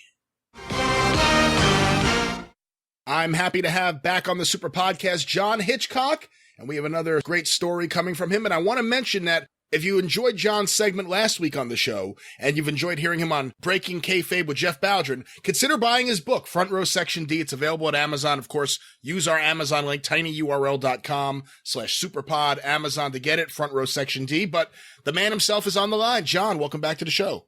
Hey, it's great to be here. Thanks a lot. I appreciate it. We've talked about your tormenting of Ricky Morton in the past on both Jeff Baldwin's show and, of course, on the Superpodcast, but Ricky Morton seemed pretty happy and nice on TV. Magnum T.A. seemed like he could be a bit moody. And Dusty seemed like he could maybe have a problem every now and then. So when it comes to those two guys, what was it like for them when they came to Greensboro? How many hours you want to talk about Dusty Rhodes and Magnum? But, the funny thing is, Magnum and I are friends, and Ricky Morton and I are now friends. But after Baldwin's podcast, I'm convinced that Ricky Morton is going to hit me, because I told the whole story. Yeah. But, as time goes on, you begin to appreciate things. And was there ever a guy who was a better seller than Ricky Morton? You know what I mean? I mean, we always used to say, nobody takes a beating like Ricky Morton. He sells his ass off. I mean, he is a pro's pro. He puts everybody over. I mean, I have nothing but admiration for that guy as far as his talent. Now, Magnum began to irritate me as a fan because, as you well know, they were pushing Magnum to the moon at Crockett. And hey, he's a big guy. He's a good-looking guy. He's got a great body. I can see that you'd push him to bring the girls in, and they pushed him to bring the girls in. But there were two things that made me turn on Magnum. One of them was they did a program booklet, one of the Crockett program booklets. And in the middle was a centerfold of Magnum holding a towel coming out of the shower. And I said, look, that's a threat to every man's manhood. We cannot cheer for this guy because there's just something about that that's just a little bit too, little too gay. Anyway, but the thing that bothered me the most was they kept pushing him, and Dusty decided he was going to be the next guy, but his matches lasted 30 seconds. Come off the ropes, hit somebody belly to belly, 1, 2, 3. So, you're paying your money, right? You're paying $6, $8, $10, whatever it was back then. It wasn't much more than that to sit on the front row. You want to see a guy wrestle. You want to see a match. You want to see a guy tell a story. You're not going to tell a story with 2 seconds or 3 seconds of 10-second belly to belly, and that's it. The fans popped for it. Fans loved it, but we hated it. There's nothing worse than somebody. We started thinking of him as in terms of it being kind of, him being lazy. Now, is he a talented guy? Hell yeah, he's talented. If you ever see that stuff on YouTube with him and Wrestling 2 and the slow heel turn of Wrestling 2. Oh, in Mid-South. Great stuff. Yeah. That shit's magic. I mean, that's so great. Well, anyway, we decided we had a small group and we were sitting on the other side. This is before we finally got entrenched on the Section D. We were on the other side of the ring. And I made a sign that said, Magnum T.A. And simple sign, right? Just a simple. It's not politically correct anymore to use those terminologies, but Magnum T.A. It's Magnum T.A. And Magnum comes out, and we're holding the sign up, and we're booing the shit out of him, and everybody else is cheering him like crazy, and he's hot. He is pissed off, and then lo and behold, who comes out to wrestle him? But Harley Race. Now Harley Race and Johnny Valentine had to have been the two toughest men who ever walked the planet. You know what I mean? I mean, they're tough guys. I mean, I've always thought Flair was a tough guy. I always thought, because anybody that wrestled along with Flair, it had to be, it's a miracle he didn't get hurt. But the legend was always Johnny Valentine and the great Harley Race. And Harley Race comes walking out. Harley Race sees the sign, and he kind of chuckles. And we start chanting, Harley, Harley, Harley, Harley. And we only got about 5 or 6 guys, but, as you can tell, I talk pretty loud. Well, they start the match, and it's a regular kind of give and take thing for a couple of minutes. And then it kind of gets weird, and you go, this is different. And Harley starts whipping Magnum's ass. I mean, beating the shit out of him. And we're like, this is good. This is really good. We didn't expect this. We expected, what we've been seeing on TV, 10, 15 seconds, belly to belly. And we're like, Harley Race ain't going to do no damn belly to belly like that. He's got principles. He's got pride. He's a legend. And you think I'm bullshitting, but he grabbed Magnum, threw him through the ropes. By the time Magnum hit the floor, Harley Race had already jumped out of the ring and was waiting on him, picked him up, full slammed him right in front of us, spit on him, and then said, read that sign, boy. Swear to God. And I stand up and put the sign over him like, how's it going, Magnum? You suck. P.U. And Tommy Young is going, what the hell is going on? Because this isn't playing. This is no plan. This is no book. This shit's on. So they say it's a disqualification or something. So Harley starts to walk out, and we're chanting his name. Harley, Harley, you're the man. Then I said, you know what? I'm going to go after Magnum. I went, hey, Magnum, I thought you were a big deal in this town. Weren't they pushing you for the strap? Aren't you like the man? Aren't you like, aren't you Dusty's boy? I said, Jesus Christ, you let that old man kick your fucking ass in Greensboro? In Greensboro? I thought this was your place. This was your place. This is big time. You let that old man kick your ass? Jesus, man. Magnum takes the bait, climbs in the ring, grabs the house mic, and he goes, I swear to God, he goes, Race, you don't do that to me in Greensboro. Get your ass back out here, and we'll settle it once and for all. We look at each other like, you got to be shitting me, right? We just got finished seeing Magnum beat the fuck out of him, and here it goes. So the spot where the heel would step through the rope, the good guy would step through the ropes, the middle rope, and then the heel would attack him, before he got through the ropes. Of course. That's what Magnum did to Harley. Harley was getting through the middle of the ropes, and Magnum attacked him and started throwing punches on his ass. I don't think this was work. You know what I'm saying? It was kind of, you know what I mean? He's hitting him. And Harley throws a shoulder into Magnum, kind of staggers him back a little bit. Harley gets in the ring. The guy was quick, you know. He reaches up, hits Magnum in the damn head with a punch, grabs him, and throws him over the top rope like a fucking Frisbee. Not grabbing the top rope and doing the flip. He's spinning sideways. I'm not shitting you. I've never seen anything like it. Sideways, and he crashes and burns right on the concrete. There was no pads back then. By the time he was there, he hit the floor. Harley was on top of him. Harley grabbed him, hit him in the face with a punch, slammed his ass, spit on him, and said, if you want some more, get in the ring. Now, I'm one step away from beating off. You know what I'm saying? He's like, holy shit, this is the greatest shit ever. So we're all cheering, you know, Harley, Harley. And Magnum gets up, and he looks like a train wreck. I mean, he got thumped. And we're going, hey, why don't you ask him to get back in the ring? Come on, why don't you get some more of that? And Magnum's hot as shit. Okay, flash next day. At that time, I was a manager at a 7-Eleven, proud of it. And I was working, and I get this call from another guy. I think his name was David. He called me. He was a manager at another 7-Eleven. And he called me, and he said, he was the manager of 7-Eleven over on Market Street in Greensboro. And he goes, let me ask you a question, man. Did you go to the matches last night? I went, oh, yeah, man, it was incredible. He said, Magnum was there, wasn't he? I said, oh, yeah, man, you won't believe what happened. He went nuts, and we stirred it up, and it was great. And he goes, well, let me tell you a story. He said, I'm working third shift last night. Suddenly, Magnum pulls up in a red convertible with a hot blonde. And he comes walking into the 7-Eleven to get, you know, a six-pack of tall boys, right? And as he walks in, I say, hey, and he says, hey. And the girl's with him, and she's blonde screaming. And he walks up to the counter, and he said, I just suddenly went, how were the matches tonight?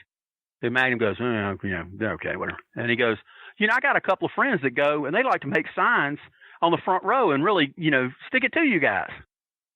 Magnum looks at the guy and goes nuts and just says, if you know that guy who made those signs, you tell him one day I'm going to kick his fucking ass.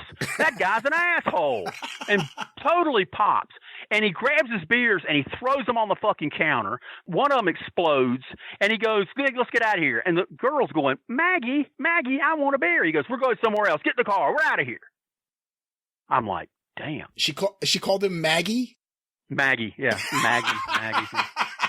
So the inside story on this, the night before, the Masked Superstar was tagging, you know, he had a 1.5-year run in Japan with Dick Murdoch, and they were Japanese World Tag Team Champions, right? Had a very, very popular run, made a lot of money. And Bill Eadie, the Masked Superstar, one of the great legends, and almost forgotten by some people, but nobody was as good as that guy. He was just as good as anybody. Race even said that, you know, Bill's legit. I've never seen anything bad about Bill. He's the greatest. Anyway, he got a phone call from Dusty, and Dusty told him he had a spot for him. It's really hot. He has to come right now. And he goes, I'm in Japan, you know. And he goes, yeah, you got to come. So he gets on a plane, goes 18 hours to Charlotte, gets off the plane, goes in the dressing room, got his superstar gear on, and nobody talks to him. Nobody. Tommy Young walks up and he goes, hey, who you wrestling tonight? And he goes, well, I don't know. He goes, and Tommy goes, well, I heard it's Magnum. And Eadie said, and I swear to God, he said, I didn't know who Magnum was. I've been in Japan all that time. I didn't know who the hell the guy was. Yeah, I don't think he would have ever really been around him at that point. Yeah, he wouldn't have known. Yeah. So he goes, Tommy Young goes, I'm really kind of surprised you're going to do this. And he goes, what? He said, Magnum wins this match. It's like, 20 seconds, belly to belly. Boom, that's it. It's over. And Eadie goes, well, I'm not going to do that.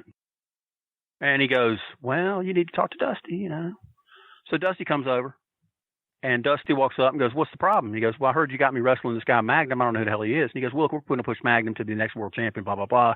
He's got to have big, big wins. I just want you to go out there, 2 or 3 minutes, belly to belly, nothing to it. Then we'll run with your program after that.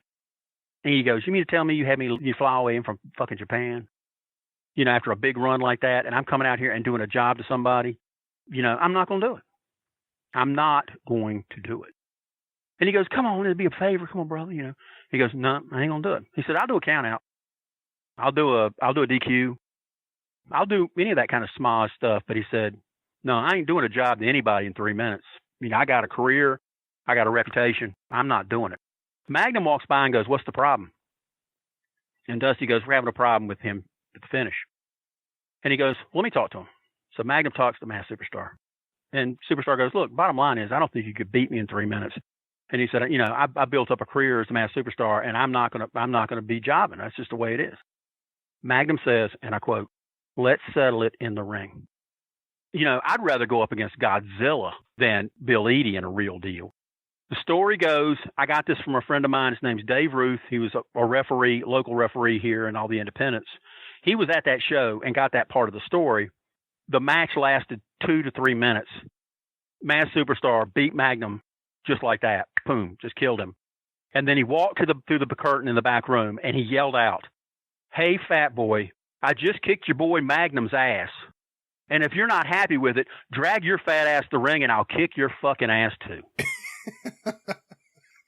Needless to say, Bill Eadie told me, soon I was on my way to New York to wrestle for Vince. Turns out the next night was in Greensboro with Harley. And they brought him in and told him he was going to lose in 3 minutes. And Magnum said, let's settle it in the ring. So there you go. People are going to say, oh, you're lying. I swear to God, it's true. It was just on, it was like, you think you think you're that good? And, this happens to a lot of guys. They believe, a good example is Bill Goldberg, for example, right? Believed everybody was doing the job to him with the spear and the jackhammer. Never believed that anybody could stand up against him. You know what I mean? And, and he never took into account that, there were guys out there that could obviously have beaten him. They could take him use amateur wrestling, take him to the mat, whatever. But a lot of the guys, and let's face it, they believe their pub. After a while, they believe the publicity, they believe the push, and they don't really live in the real world sometimes. Boy, God bless Magnum, but what he went through with the car wreck and everything, and I had a long talk with him once. My buddy Wayne Brower and I sat down and talked to him, and he wanted to talk to us, and we started talking, and he was he was the nicest guy. And and God bless him, and I hope he continues to do well with his business and his family. But I'm telling you, that night, the night I saw it, it was unbelievable. And there's a little snippet of that on YouTube, but it doesn't have the camera cut off when the shit got serious. You know what I mean? And which is a shame because you've never seen anything like it. I've never seen anything like it before or since. He just killed the guy. And you held up a sign over his head that said Magnum P.U. Magnum T.A. Yes, I was very classy and very civic-minded. I was all for rights and for everyone and of creed and color.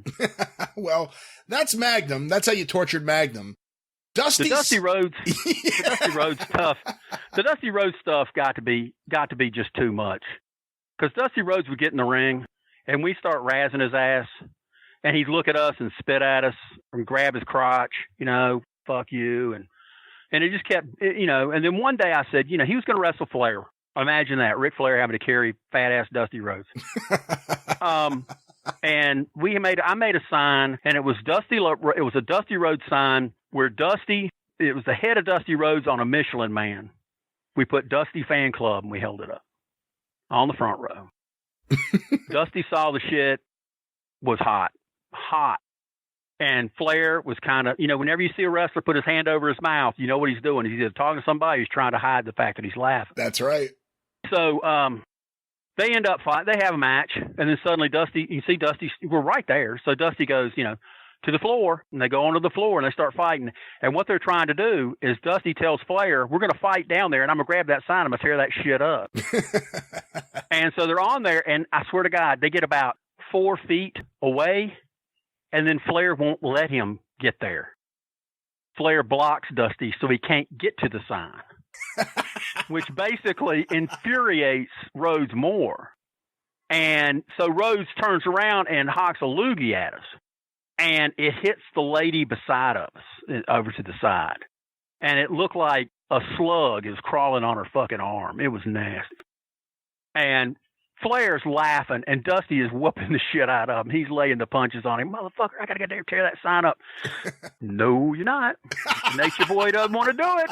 The Nature Boy's not going to do it. And then, you know what? There's nothing you can do about it. Of course, if Dusty put his weight behind him, he might have been able to push him to Thomasville. Who knows? But I got a story, one more story about Dusty Rhodes, which is really funny. We used to go on tour, and the guys would sometimes we fly down to we flew down to Florida a couple of times, went to Baltimore, went to New York, the Meadowland shows, and we would go around and check everything out. We usually bring a sign that says Front Row Section D on tour, and they pop up every once in a while on some of the shows. So anyway, we go down to a Florida show. Dusty isn't wrestling anymore, but he's working for TBS and working for WCW. Anyway, so, rarely would I ever go into a bar because we had a certain amount of heat with certain people, and Dusty was number one. And I'm sitting in the bar, and I'm having my Diet Pepsi because I don't drink.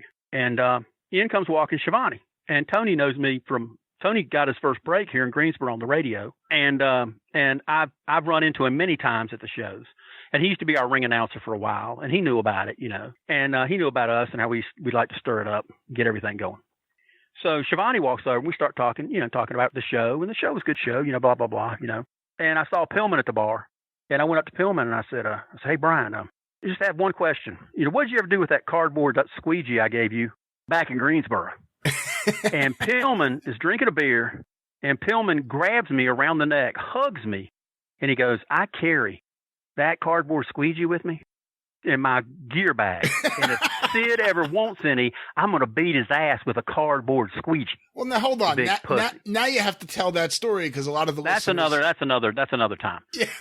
So we're sitting in the bar, and who comes walking in? But that's right, the American Dream, Dusty Rhodes, and Dustin Rhodes, who in my world, he's not Dustin Rhodes, he's Dustin Murdoch.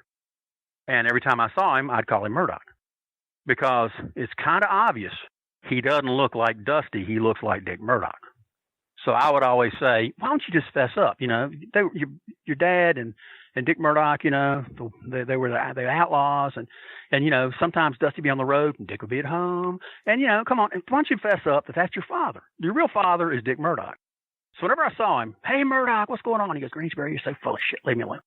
Anyway, so they come into the bar, and Dustin comes over to me, starts talking shit. We're having a good time talking. Shivani's talking. And then Dusty walks around to the other side of the bar, and he's sitting down, and he's looking at me. He's looking at his beer, and he takes a sip, and he sees me. Now, this has been, quite a long time since we were holding up signs for him. And suddenly he looks at me, and the only way to describe it was he looked like Oliver Hardy. He looked at me, and he had this big smile creeped across his face. And he looked at me and smiled, and he nodded his head.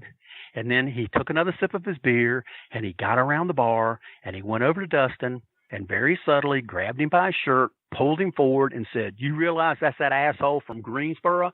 You don't talk to him. He made those damn signs. And Dustin goes, oh, okay. And he goes back on the other side of the bar with his dad. Then he grabs Shivani. Do you realize, who this is? This is the sign guy from Greensboro. Fuck that guy. And so he walks away. And I look at Shivani, and Shivani gives me the hand signal like, no, we ain't talking. Okay. Then Dusty goes back around, sits down. He's right across from me, no more than maybe 10 feet or 15 feet or something. And he looks at me, and he smiles, and he nods his head, and like, fuck you. And I'm like, and I started laughing. I was like, you win, you win. What the fuck, And so he drinks his beer, and then him and Dustin leave the bar. And I go up to Shivani, and I went, he told you not to talk to me, didn't he? And Shivani goes, that's the damnedest thing. He still hates your guts from Greensboro. He still hates those signs. He never forget that shit. He hates your guts. He said, yeah, he told me not to talk to you. He told me to stay away from you because you were that asshole from Greensboro. So that was one of my favorite Dusty Rhodes moments. But that was the last time I ever saw the guy in person. Did you ever talk with the other fans that got known? I mean, you guys were first, and then like the Atlanta boys kind of became well known for torturing people, torturing WCW. Atlanta employees. boys were a carbon copy, and Prazak and Hudson are nothing but egg-sucking dogs, and they don't have any guts because they never got on the front row. They'd sit in the back. Now, you're going to tell me why you saying this. The reason why is I went down once to Cobb County Civic Center, and I sat with those guys, and they sat in the back and tried to chum around with luminaries like Diamond Dallas Page, who the only way I'd watch a Diamond Dallas Page match is if he lit himself on fire and ran around in a circle for 10 minutes. Boy, what an overrated guy that guy is. But the Atlanta boys did not, they would stir it up, but they wouldn't sit on the front row and stir it up. And you have to stir it up in the front. You have to be on the front lines, you know. So I consider those guys to be kind of like, we were the Marines, they were the MASH unit behind the lines. Okay. So that's what I think of those guys. They're nothing but trouble, I tell you. And of course, they are really good friends of mine, but I had to give them some shit. So there you go. There we go. Front row section D, John Hitchcock. Well, a funny thing happened when we were recording that day. John, I thought he was done at the end of that segment, but he wasn't. And he started talking a little bit more, and I mistakenly had turned off the recorder, so I quickly turned it back on as fast as I could. And let's now go to a few more minutes with John, and I thought this was really interesting because he discusses the early days of cable television in Greensboro and how he got to see Florida wrestling in Greensboro in the 70s. So I thought this was really interesting. Let's go to this second part with John Hitchcock right now. I have so much respect for, I can't even tell you. Dave Meltzer, you know, is the Obi-Wan Kenobi of wrestling and in the news. And the amazing thing about Meltzer to me is that he never had an axe to grind. I never saw him go out of his way if somebody was rude to him or something. You couldn't tell if you read the Observer. You know what I mean?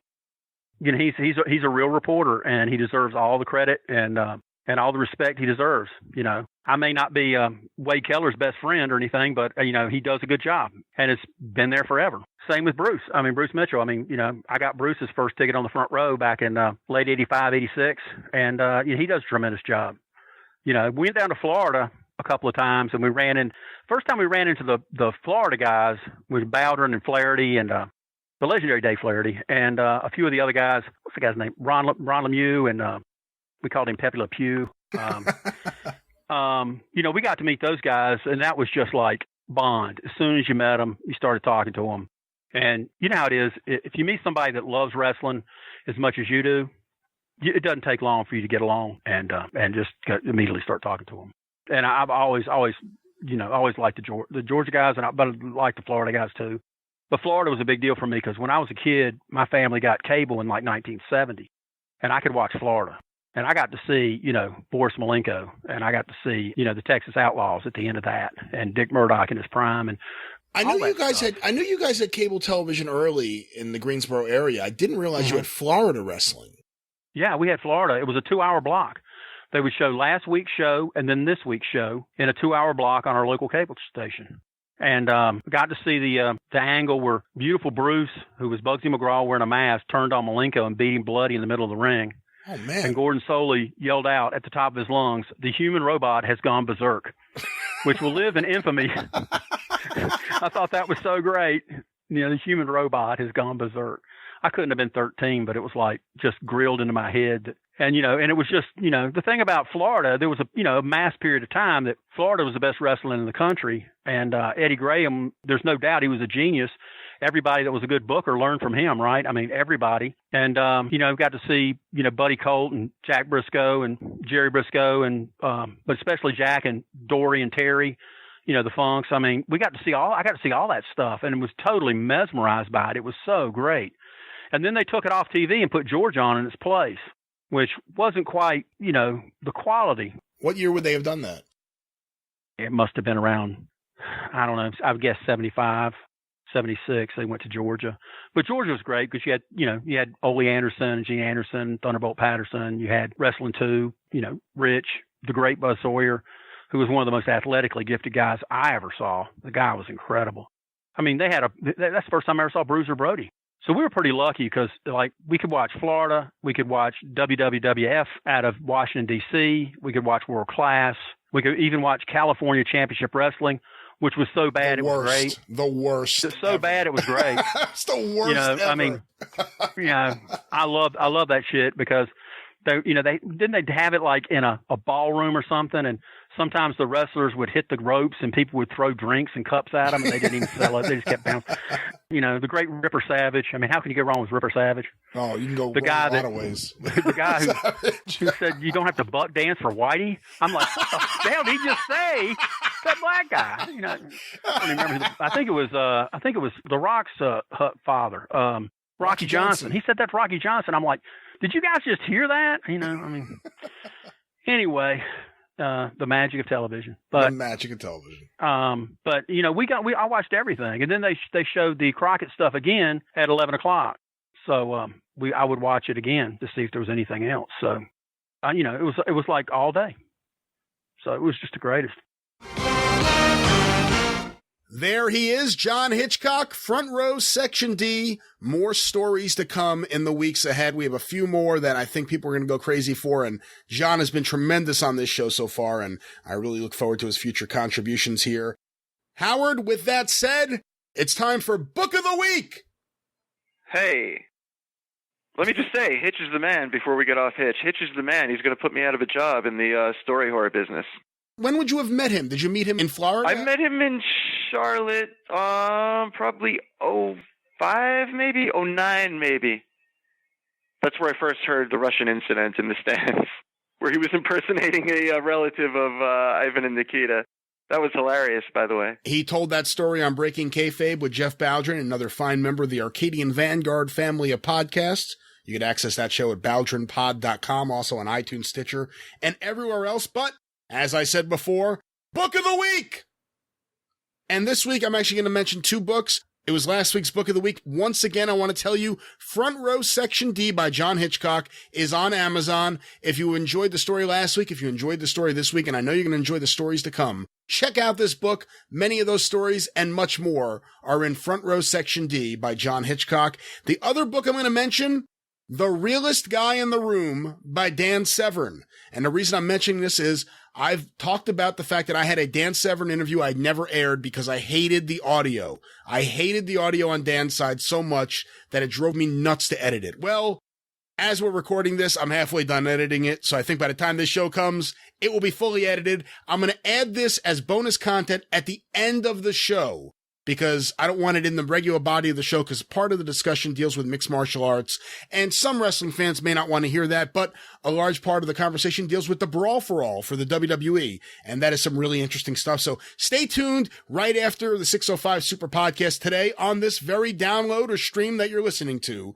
You'll hear my conversation with Dan Severn from a while back, and once again, his book, The Realest Guy in the Room by Dan Severn, is our Book of the Week. You can access that book as well as Front Row Section D by John Hitchcock and anything else you need at tinyurl.com/superpod Amazon. That is our Amazon referral link. By using that link, you pay the same amount of money you would normally spend at Amazon, but by clicking that link first, adding the item to your cart, and then purchasing it, we get a little bit of love and support from our friends and partners at Amazon.com.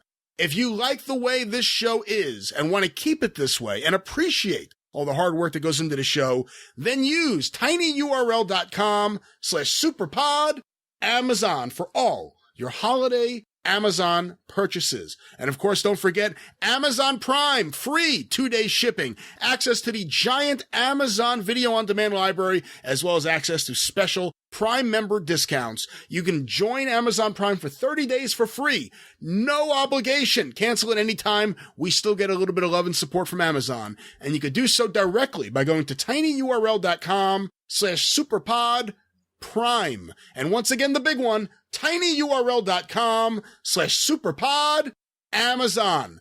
Lots of other shows have links they want you to use. They try to convince you, persuade you to support their show. Well, you need to ask yourself, which shows suck and which shows don't? Which shows put effort in and which shows are just asking for my money for no good reason?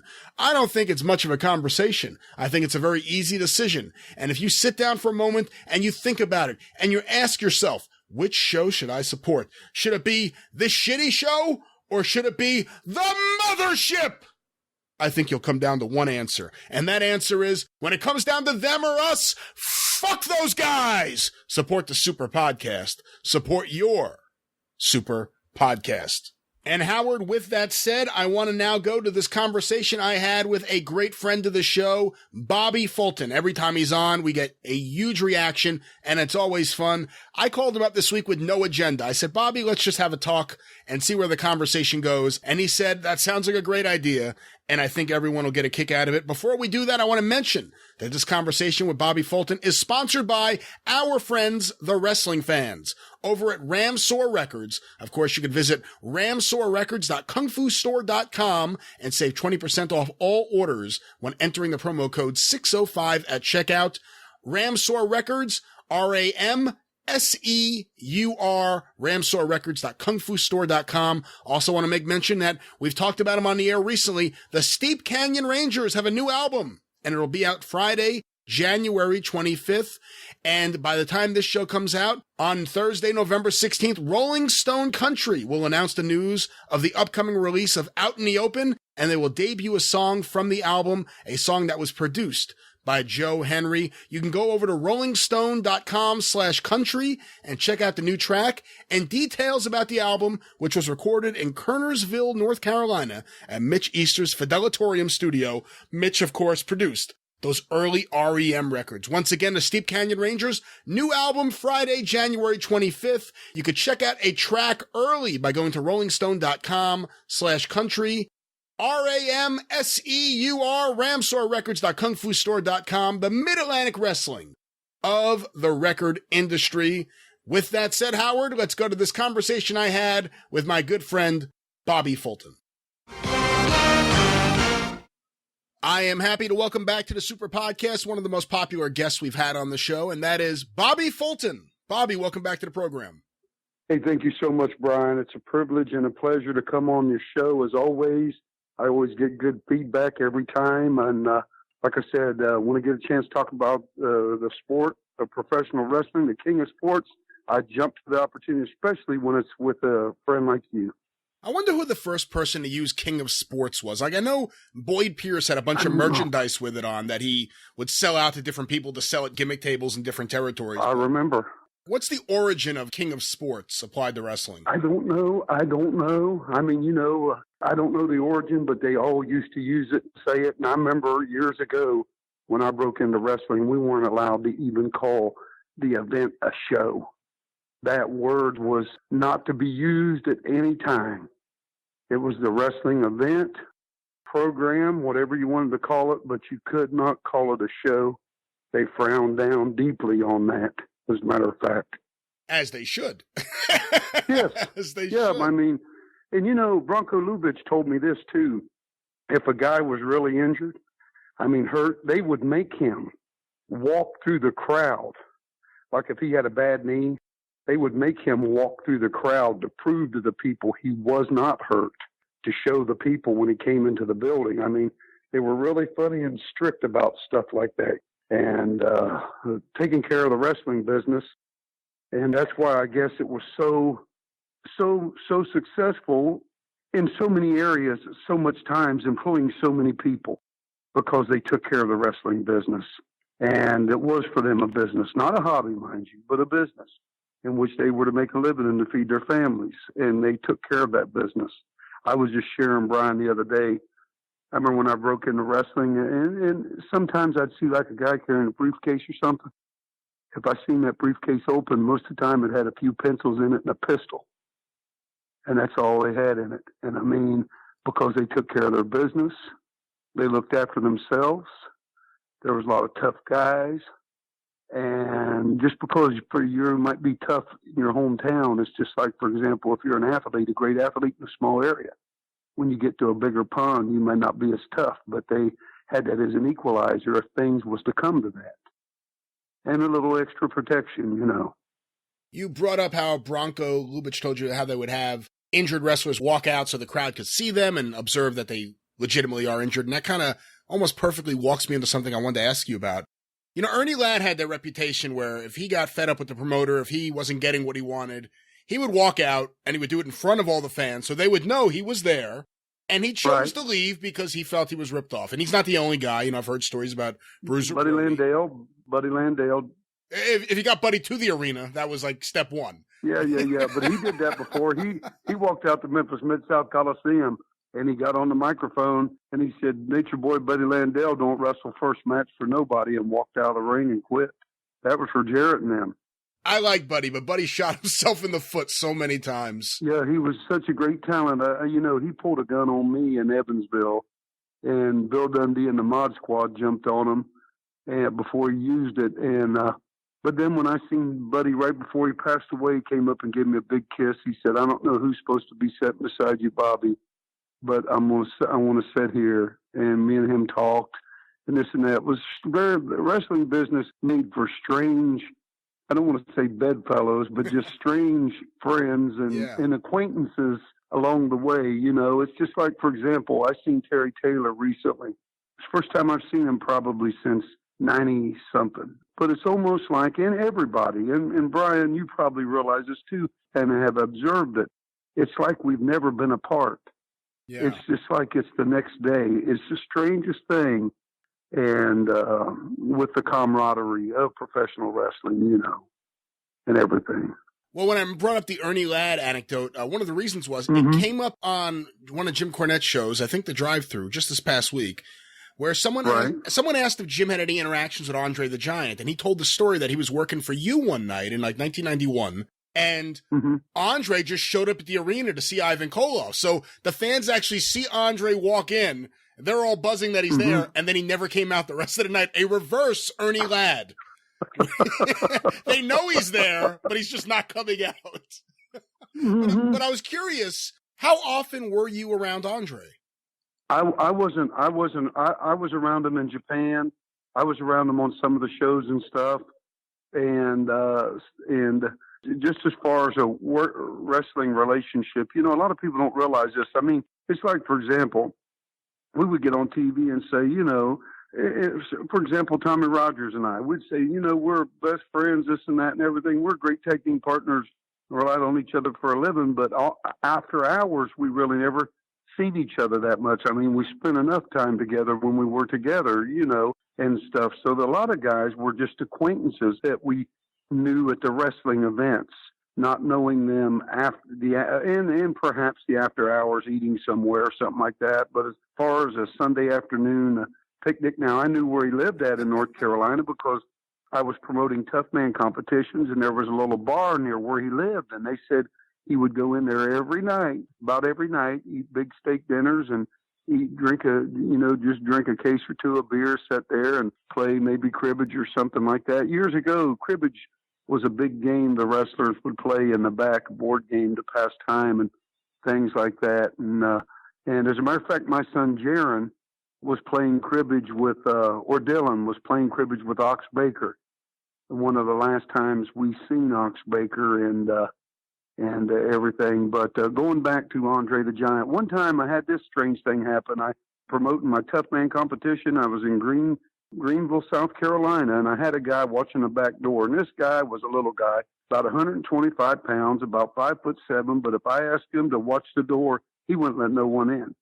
Well, the boxing commissioner in South Carolina came to me and said, "Would you tell your guy to let Larry Holmes in the back door? He's trying to come into the event, and he refuses to let him come in." And I finally sent word, "You let him come in." Now, Larry Holmes, here's what he did.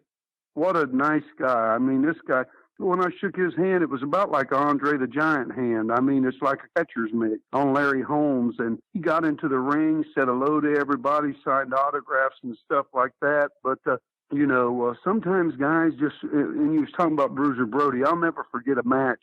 I was in Kansas City, and Buck Robley was the booker. And wherever Buck was, a lot of times Bruiser Brody would show up there for some time. And I'll never forget, we were in Kansas City at that auditorium. I can't remember the name of it. It might have been Municipal Auditorium or something. There was a stage. And during the matches, Brody was going to wrestle Kamala. But there's probably about 3,000 people there. It was a packed house. I mean, Bruiser Brody was really over.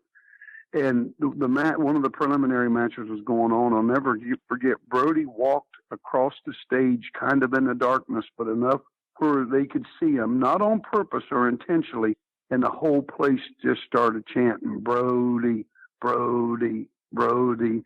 That's how over Bruiser Brody was, as far as that goes. And you were talking about him going out and being seen a lot of times.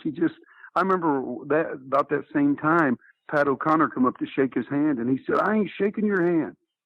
And Bruiser Brody told him, he said, "I don't," and Pat O'Connor kind of laughed it off and tried to shake it again. He said, "I'm telling you, I don't like your kind."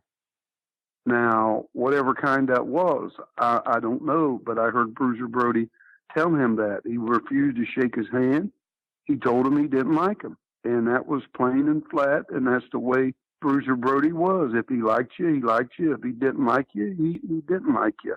And from all the dealings that I knew of him and was around him, and we'd went to Israel and wrestled in world class, and then we one whole summer. As a matter of fact, it was him and Abdullah and me and Tommy and I would wrestle a local tag team, and then Bruiser Brody and Abdullah would be the main event. Went all over the country wrestling for people and everything like that. So, but Bruiser Brody, I liked him.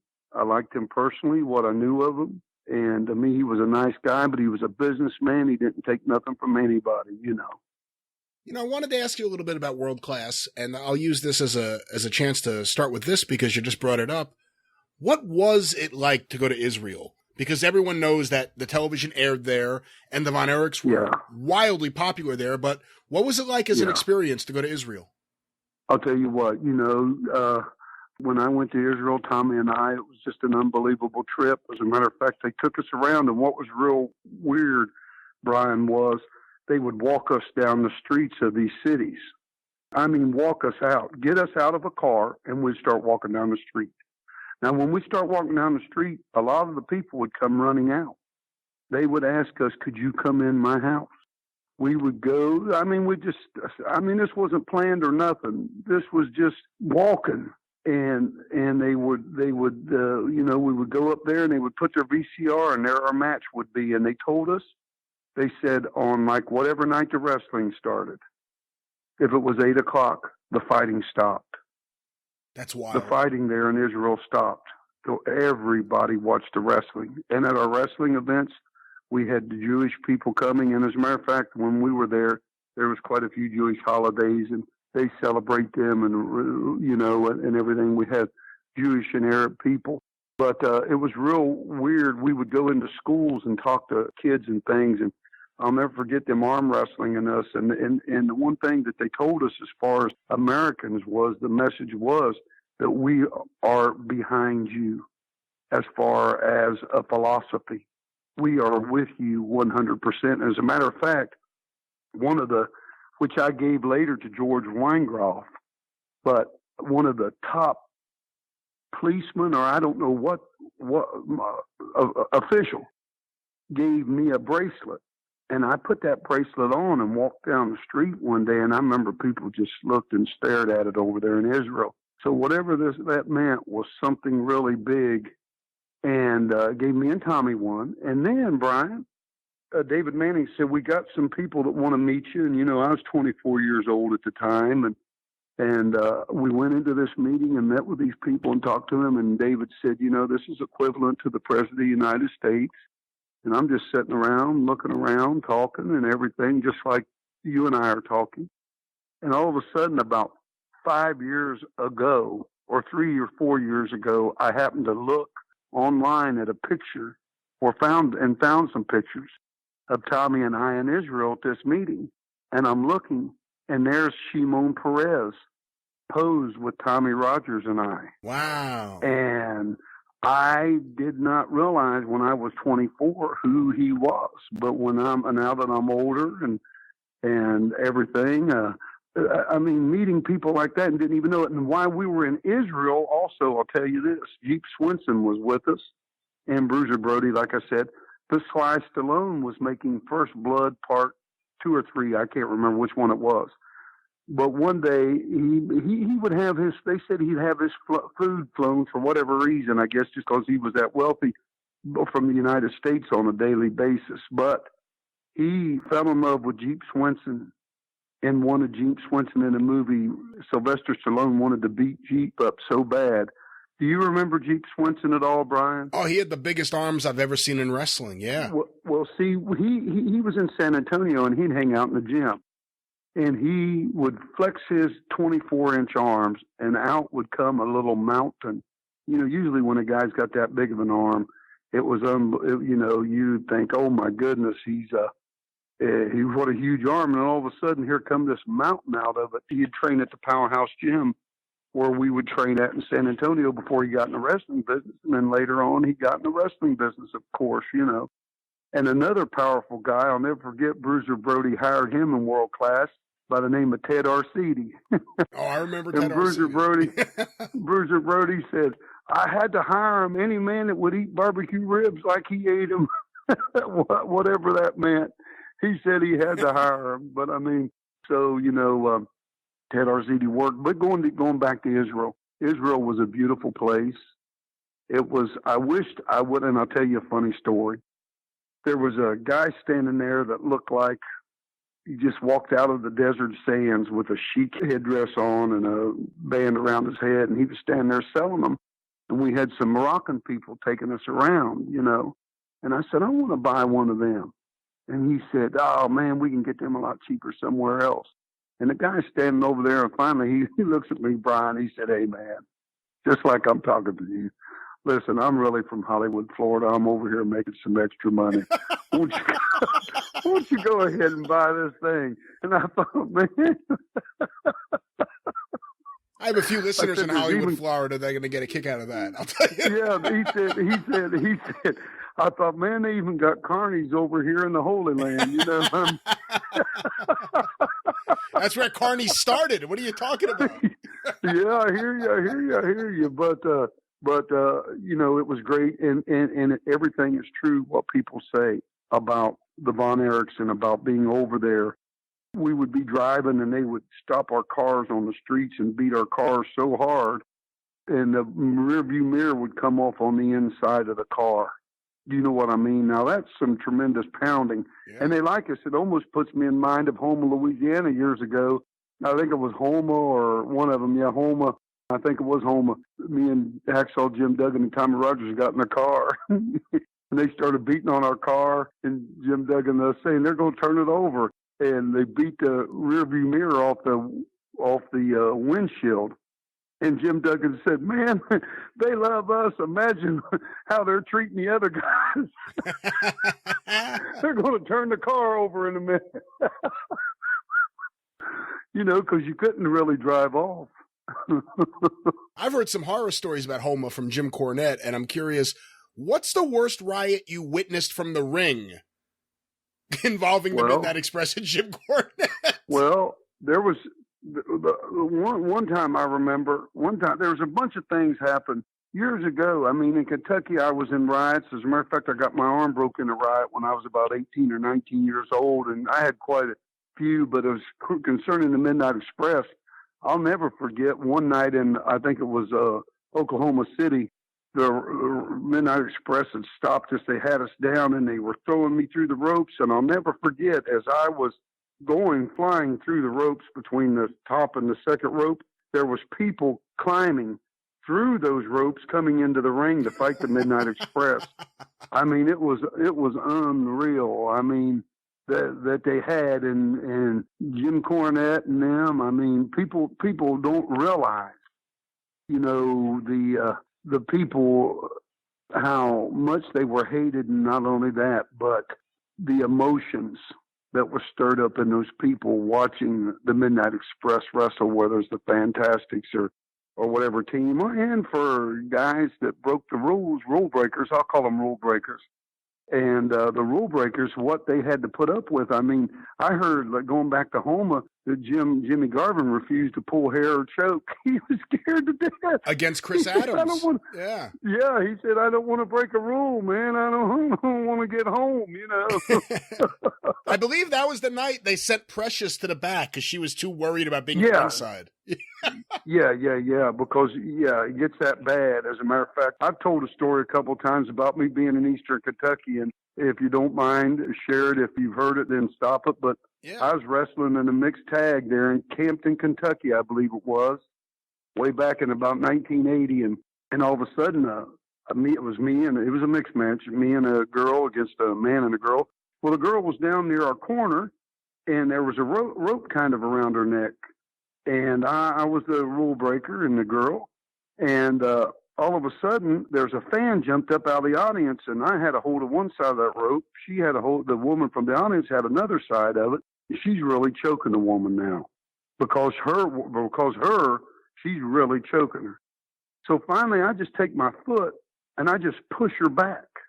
Well, she goes back a couple of feet, and all of a sudden, a guy about 6'7" jumps up out of the front row, probably about 365 pounds, and I see him coming, and he grabs me by my feet, and he's pulling me off the apron while I'm holding on to the top rope. And as I'm holding on to the top rope, you can imagine a guy 6'7" pulling me, and he's pulling me, back and forth, back and forth. Well, I'm looking, and I see the police going out the front door, Brian.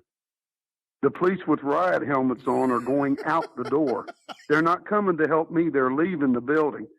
Well, about that time, he's pulling, and I've got a hold of that thing, man, that rope, because I know if he gets me down as big as he is, he's going to kill me. Well, the only person that came out, Eric Embry, come running out of the dressing room. And Eric Embry come running as fast as he could. He hit that guy, man, jumped up and hit him in the mouth. That guy set me down on the apron and turned to look at Eric, and I was standing now 3 feet taller than normal, being up on the apron of the ring. I football field goal kicked that guy right in the side of the face. His feet went flying up in the air. He hit that ground. He rolled over. He rolled. He got right back up in his chair and held his mouth and face, and we continued the wrestling match, and all was well. I mean, but there for a minute I thought, oh my goodness, he gets me down, he's going to kill me. But the police had left the building and everything. But the riots, even in the mid '90s, I was wrestling against maybe Rob Van Dam. Greg Price was having some wrestling events, and I'm from Ohio originally. And I said, when I get down there to Georgia, I'm from Ohio, and we're liable to do it to Atlanta again, and this and that, right? Well, they had death threats. They had to get and this was in the '90s. This is how this stuff still works. You see, Brian, so many people are confused about the emotions. People's emotions have never changed. You see, if we still get them as professional wrestlers to touch those emotions, the same things are still triggered, and even more so today. I mean, people are at the edge wanting to lash out at somebody over something. And you can tell it by Facebook how people are like ravenous wolves attacking other people, especially when they're down. But we can still do that to the wrestling matches. But guys aren't learning that part of it going into that. They're not learning that because the people that's teaching them don't know it either. So therefore, the guys don't know how to be able to do that. But I can do that to a crowd today. Either make them love me or like me, or make them hate me and want to kill me. And I've been chased down the street in Shelby at a festival by almost the whole town. And I was running as fast as I could around the square in North Carolina. They have squares in some of the towns. And I was running for my life. And so, and it's the truth. And then my son, he just managed the Barbarian this past week in North Carolina.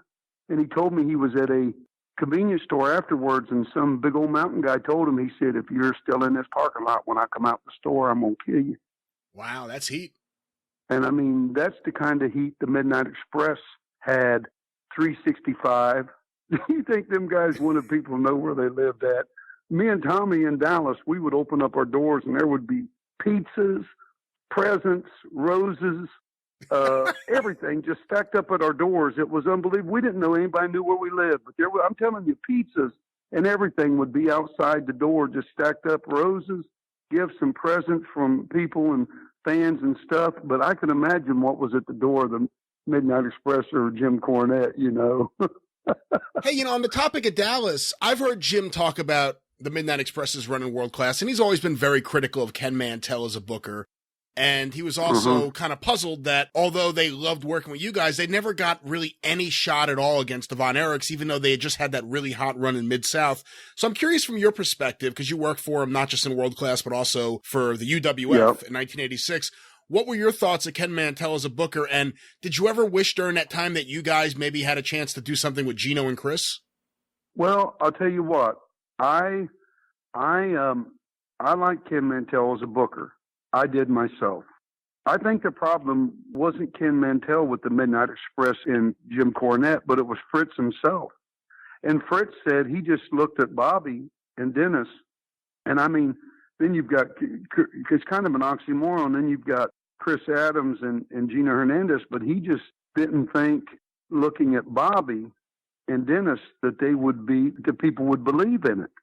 And I don't think it was Ken Mantel as much as it was Fritz von Erich, because he wanted his guys to wrestle the bigger guys, except for, like I said, Gino and Chris, for whatever reason. I mean, they had that angle when we was in there. I was involved in the Cotton Bowl match when he hit him in the back of the head with a chair, and they started that whole angle and this and that. And I was either, we had just left there when Gino was found dead, because I remember we were in Tennessee. But I think that and what I heard at the time, that was what the thing was, that although they were great, and Dennis and Bobby are unbelievable talents. I mean, everybody knows that.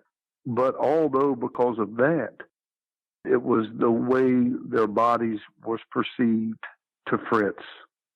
You understand what I'm saying? I mean, but here's a guy that's trying to figure out, okay, I got Terry Gordy, I got Buddy Roberts, I've got Michael Hayes. How can I put all three of them at the call at the same time? And I mean, it was a running joke that he would be sitting there giving a finish, and he was going, I'm trying to figure out how I could beat that guy, and he'd have a hand like in a claw over his own face.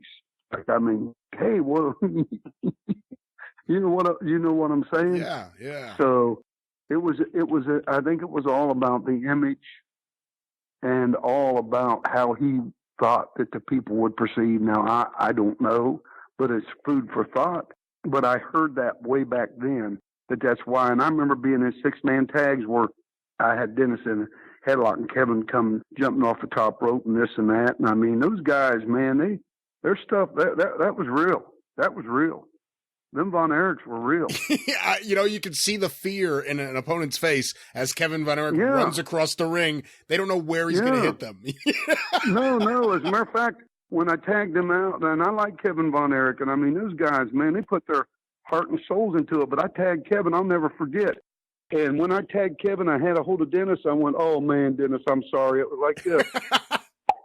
Pop, right in the head with the point of his elbow, man. And he just, like I said, they wanted it laid in. And I mean, it's almost like Kevin Sullivan tells a story of going to Knoxville, and they had that thing called a chisel. Yeah. And Kevin said they hit him with that chisel in the head. He's bleeding. He couldn't hardly see. He said he finally got a chance and fighting for his life. And that Ron Wright or one of them said, buddy, that's the way we like it around here. I mean, and that's the way a lot of guys were. I mean, they wanted it back. They laid it in and they wanted it back that way. It was all about protecting the wrestling business then. It's a lot different now, of course. Yeah. And I wished it wasn't. But it is. I hate to say that too. It is what they've done to it. One of the other things Jim always talks about from that run is the appearance of the notorious Little John in the corner of the Fantastics. That was great. Yeah. That was great. What are your memories of Little John? Yeah. Little John was a character. He came in. I'll never forget, we went to the ring that first night with Little John, and he dropped down on his knees in the middle of the ring. And I said, get up. On the tape, you could see me saying something to him, saying, get up and stand up. I mean, why drop down to your knees being that big of a guy? But we was joking with him, Tommy and I, and we said, when you get to Lubbock, man, you got tons of fan mail. They've said it's this and that, and we just played with them and aggravated them and whatever, you want to do with them. I'll never forget later on, Brian, I wrestled a show for him in Baltimore for him. He went around to Silo Sam later on and drew some houses, maybe in the mid-'90s or something like that, because he was like comparing himself to Hulk Hogan. He's a guy 6'7", goes into a town. You don't see that very often, But I'll never forget, I was just telling somebody the other day, they had ran a show outside, and they paid for the park like from 6 till 9, I'll say. Well, the matches was just ending at 9, so we all go into the dressing room, and they got the money all laid out there, and all of a sudden the lights go out because they only paid for the lights and everything till 9 o'clock, right? So I hear him say, "Get the gun, somebody, get the gun," because now he's thinking.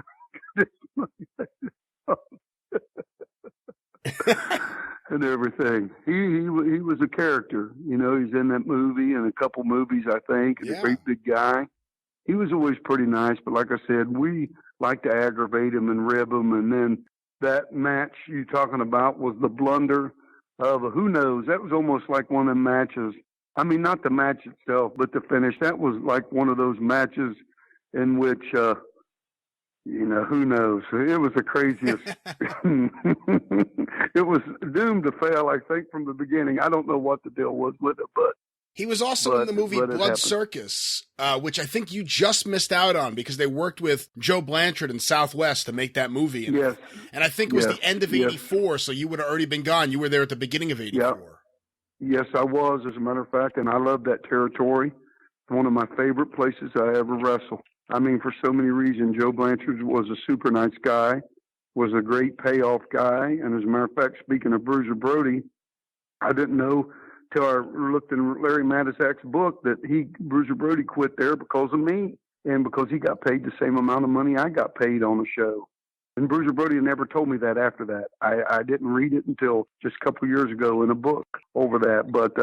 But Southwest was a great place that I was there. And Bill Dundee and Bill Watson called Tommy Rogers up, who was, I think, in Atlanta at the time, and we were going to replace the Rock and Roll for 90 days. We didn't have no future after that as far as that goes, so we were just a 90-day replacement team. You guys want to come in? I said, sure, I'll do it. Tommy said, yes, he'll do it. So Tommy had bought Terry Taylor's tuxes that he had left, a couple of them, and I think we even bought one that I still have of Lewin off the Rock and Roll Express, who had a tux made, who had somebody made them tuxes, so we bought that, and then we became the Fantastics over there in Mid-South for the first time, you know, but I loved working in Joe Blanchard's territory. I miss those days, I mean, of all that, you know, it was a great opportunity for sure. How good was Eric Embry in the rings? I know you got to work with him a lot in Southwest. He was phenomenal. He was really, actually, one of the best. He was magical. You see, Eric and I, we were in Kentucky together. When I graduated high school, he was called Don Starr. And we left Dale Mann, who recently passed away, and we went to Nick Goulas' territory. Broke, didn't have any money, didn't have nothing. We went there, and Nick Goulas made us a brother tag team. He said, they like brother tag teams here in Tennessee, boys. We're going to make you jabronis a couple of brother tag team. You're Don Starr, but you're going to be Don Fulton, and you're Bob Fulton. And we did it like that. But Eric helped me a lot, actually taught me a lot. I mean, I was in the car learning and stuff. I think, and I wrestled him on scaffolds, and I wrestled him everywhere. And he was really, really good now. I mean, he was a guy that never went to the gym, but not a lot of guys went to the gym back then. And, I mean, if someone wanted to hold that against him, I don't know, but he had a great mind for the wrestling business. And he was a tremendous, tremendous talent in the ring. He was really, really good. He was exceptional. And he got to use that great mind. I mean, he had a pretty early booking job. He was booking Southwest pretty early in his career. Yeah. Well, as a matter of fact, and then he had a doctor, and I didn't even know this, and Eric never told me, but they owned Corpus Christi. That was Eric and Dr. Bowman's town. I didn't know. I thought it was Joe Blanchard's town, and Eric owned a couple other little towns there, and he was booking, like you said, booking shows and running them, but that came from being from Cloverport, Kentucky, and running shows first with Dale Mann, then Nick Goulas, because I was in Calgary, Alberta, Canada, and it was probably 81. I can't remember now, 80 or 81. And I don't know why I was talking to Nick Goulas on the phone, or he called. I mean, back then it was funny. We didn't have cell phones, but people had a way of finding people. He said, boy, your brother down here just stole my gate and ran off with it. That's a good impression. I'm going to tell you something. He said, I'm the president of it, but he used a lot of vulgar. He used a lot of F's and this and that and GDs. He said, but boy, I'm going to tell you something. I'm the president of the NWA or the vice president. I don't know. He said, if you don't get down here within 2 weeks, I'm going to tell you something, boy, I'm going to have you blackballed from the United States. You'll never wrestle here again. Well, guess what I was doing? I was going to go to Tennessee. And what happened was Eric had worked for Nick, and Nick wasn't the greatest of payoff guys. As a matter of fact, you could starve to death. When me and Eric became the Fulton brothers, we had a couple robes that Eric had somebody make, and we was wearing it. And Nick said, I don't want you boys wearing that. I'm going to order you some stuff, and we're going to get you some stuff so you guys dress the same. And we ordered some stuff, or they had them ordered for us, and we got them. And Tojo brought us our checks to a town. I remember we owed Nick probably $28 or something like that by the time they took the jackets out. And that jacket, as a matter of fact, ended up with Dream Machine, because when I started wrestling for Jarrett, I wore that to the ring. And Dream Machine said, brother, I got to have that coat, man. I love that coat. I said, it's got a BF on it. He said, I don't care. He said, I want that coat. And he just kept on and kept on and kept on. Dream Machine, Short Graham. And finally I said, man, you can have it. I'm going to get another jacket. But he ended up with Nick's jacket that I bought, probably paid double. If Nick got it for $20, he probably charged us $40 for it. Because, see, that's the way Nick was. There was a Japanese guy that I was with in Calgary, Alberta, Canada. Oshiro was his last name. And by the time I got to Tennessee, Oshiro couldn't really speak much English, but he knew we'd been in Calgary, Alberta, Canada together. And he went and got on the telephone and called some woman in Amarillo who spoke great English and great Japanese. And then she started talking to me on the phone, and I went down, and he wanted me to talk to her, and I talked to her. What had happened was, when he got to the United States, he had some money saved from Canada. And Nick said, boy, since you're in here illegally in the country, let me have that money and I'll hold it here in the safe at the office. And apparently what was going on when he was getting paid, like if he got paid $300 that week, if he had brought in $5,000, then he ended up, his balance of his account that he had there was $4,700. Nick was paying him his own money. Oh my God. They had got to figure that out, and then I think finally he had left. But that's the way it was. A lot of guys said when you went into Nashville, you rode in like in a $10,000 car, $15,000 car, but when you rode out on a $400,000 Bluebird bus. I like that Nick thought he still had the power to have you blackballed after he lost the war to Jarrett. Yeah, well, he still did, and I mean, he believed it. And I mean, when me and Eric went in the office for the first time, Tom Ernesto was the booker. I'll never forget this. I'll never forget George Goulas coming in with a program. I mean, the paper program that they sell in Memphis. And he said, Dad, I just don't understand how they're drawing crowds. And he's trying to read the program, trying to figure out how in the world they're drawing a house. You know what I'm saying? Yeah. I mean, and I just was, and I still remember this vivid as it was, as if I was there yesterday, you know, him coming in telling Tom Ernesto and Nick Goulas, I can't believe why they're drawing down in Memphis. And, you know, I guess they had lost it and this and that. And I'll never forget, I was in Nick's territory when Jerry Jarrett and them got the territory back because Jerry Lawler had a broken leg. And I'll never forget, I walked in the office and there Jerry Lawler was sitting in the office, and Jerry Jarrett and them was in there, and they were getting ready to get it from Nick or however that was. I don't know how it happened, but they were getting the rest of the territory from Nick Goulas. You know, it was the end of it. Hey, you brought up Dale T.A. Mann, who just recently passed away. Yeah. Brought him up a couple times. Yeah. Many listeners probably don't know who he is. What can you tell us about Dale T.A. Mann? Well, I'll tell you what, Dale was a man about 6'5", probably 6'5". I say 6'3", 6'5". But when I broke into business, Flying Fred Curry and Dr. Jerry Graham, we would go to Georgetown, Kentucky, and that was ran then by a guy named Old Cliff Lilly. Well, later on, Dale Mann started running Georgetown. And I started going there every Sunday night when I was in the 10th grade. I would be in Georgetown, Kentucky, and my ears would ring because I was called Crazy Bobby Fulton back then. And that came because I went there to wrestle, and I was wrestling Flying Fred Curry. And I looked around, everybody in the dressing room had a mask on. So I said, man, I took mine off, right? I said, well, I'm going to do like a half between a Sheik and a Wild Bull Curry type guy and this and that, and I became that. But as soon as I graduated high school, I knew I wanted to be a professional wrestler. Dale Mann had said, hey, look, I'm opening up a territory. I'm going to run 15 days a month. I don't know. Come on. And that's where I first met Eric Embry. Dale was a guy from whom I learned to promote shows from. As a matter of fact, his formula was the same thing that I use today. And not only that was what I used during the days of my boxing business, my tough man business, in which we would have gates like $56,000. But it was all because of the teaching of Dale Mann and learning how to promote from him, from as far as where to put that poster in that window. I mean, Dale, he would say, okay, when you go in there, ask him about putting it right there. That way it'll be out of their view and they'll leave it up longer, you know. And I mean, he knew his stuff. And the radius to promote him, where the people would come from, he was very smart. But he also told me this.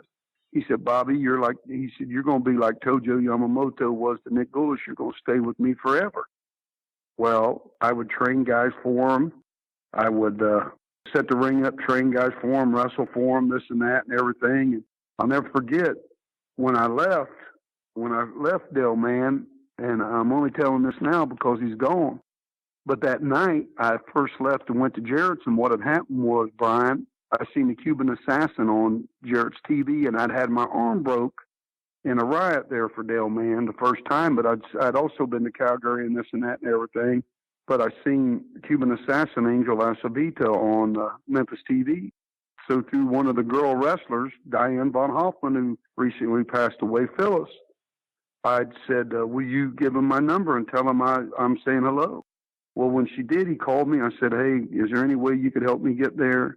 So I sent pictures through them and this and that. And he talked to Bill Dundee, and I started in Memphis. Well, I went and I did the first Tuesday night in Louisville, and I knew that Dale would know. And I'd been in the car with him before, where these boys kind of ran by us real quick, and we followed them. And Dale always carried a gun. As a matter of fact, I've told this story 100 times. The Poffos came in there at the beginning, and I know I'm rambling, but it's okay. The Poffos came in there when they first started ICW, and they didn't have a license. They were working off Dale Mann's license. Well, Dale got sick or had surgery, so he was kind of laid up. But he realized that the Poffos was taking Kentucky and taking it from him. So he told me that Randy came up to him one night, and Dale was standing at his truck, still sick, and had bits of stitches all down through his stomach. He pushed that door open of that Chevrolet truck he was driving. He's standing there. He had that gun pulled on Randy. Of course, they didn't want to have nothing to do with it or mess with him or anything like that, because Dale was just that type of guy. He would shoot somebody. As a matter of fact, going back to me, when I left, people said all kinds of crazy things. As a matter of fact, I did go to one of his shows just to say hello to the wrestlers, and he beat Billy Travis up that night because I was there, and Billy Travis talked to me. And then the night I finally left and went to work for Jarrett, they said he came to where I was staying and sat in a rocking chair with a gun waiting on me to come through the door. Wow. And I've never told no one that. I'd never told no one that. I mean, I never would say that before, but now keep this in mind, that about a year ago, I talked to Dale Mann for about 2 or 3 hours on the phone. And we talked and talked and talked about everything. And I mean, to me, he was a great wrestler. He was a great promoter. He didn't take nothing from nobody. I'm going to tell you, one night, I was getting ready to tell you, some boys tried to run us off the road. Well, Dale, I don't know how he knew where they went off this back road, and they were up at this lake, and we had the lights turned out and rode up on them, and he pulled that gun out. And he said, you boys, I'm going to break you tonight from sucking eggs. And I mean, he wasn't playing games with people. Do you understand what I'm saying? Yeah. Not that it would help me or anything, but when I went back after my broken arm, I would always carry, you ever heard of a tire buddy? I was telling somebody this the other day. It's a little ball bat with metal wrapped around it. And when I get in the car with him, I'd always have that right beside me the whole time. Not that that's going to do anything to a gun or for whatever reason, but I just carried it with me. And I just said, you never know how people are going to be, and everything. But Dale was a great wrestler. He was a big fan of Dick the Bruiser. I wrestled him 1,000,000 times, and he would wrestle like Dick the Bruiser style. But I mean, he was 6'3", 6'4", big guy. He told me, as a matter of fact, when he passed away, he was 80, I think 80 some. He had like a 16-year-old and 18-year-old. He loved women, Dale Mann did, which there's no sin in that, but how do you, and he had a partner named Chuck Connors, and they would wear brown moccasins and this kind of like mountain man. They got over great. And the funny thing of it was with Dale had working relationships with Nick Gouldis, with Jerry Jarrett. I remember when we were working with them, they took me, Dale Mann, and what happened was when he first got the territory from Nick, Jerry Jarrett, he didn't want to run Bowling Green, but he wanted someone to run Bowling Green, so they gave it to Dale Mann. I don't know how all that works or the inner workings. I was young, but we went down to Tennessee and did promos for Bowling Green. And it lasted a little while with Dale doing it, and I don't know what ended up happening. He had it when Blackjack Mulligan and Ric Flair owned Knoxville, and Kevin Sullivan, I think, was the booker, and Wayne Ferris and Mark Lewin and Terry Taylor and all those guys were there. He had another working relationship with him. I don't know if back then Kentucky only had a couple of people licensed, or you couldn't get a license if he was from out of state. I don't know, but they would all use Dale Mann, for one reason or another, and he was a very good wrestler. And he wanted you to be his Tojo Yamamoto. What could have been? Crazy Bobby Fulton could have been the Tojo Yamamoto of Kentucky. Yeah, well, he wanted me, that meant he wanted me to be with him for life. He wanted me to be there for him for life. And he told me, and this is what he told me, and he's 80-some years old, he said, I'll tell you something. And I mean now, when I get ready to say this, when I get ready to say what I'm about to say, I have no reason to lie. But I'm going to tell you what he told me, and of course you can blow and smoke. But and I was a babyface for years, wrestling for all these territories. But I'm 100 times better heel than I ever was a babyface, and I tell everybody that. But he told me, he said, Bobby, I'm going to tell you something. I wrestled everybody. He said, and he said, you were one of the best. And I don't know why he said that. I didn't offer him any money, and he didn't need to tell me that. But he told me that. He said, I wrestled them all. And he did in his course of his time. And I'm not saying that to toot my horn, but to me that was a compliment that I didn't have to drag out of him. And after all these years, he said, man, you were really, really good. And I mean, and I take that as a compliment. And it wasn't something that I was trying to pull out of him or anything like that. He just volunteered that information and everything. I have the deepest, while I had some struggles with him, I have nothing but deep respect for him. And you might be able to tell, like I said, whatever he taught me, I used. And it was used to success.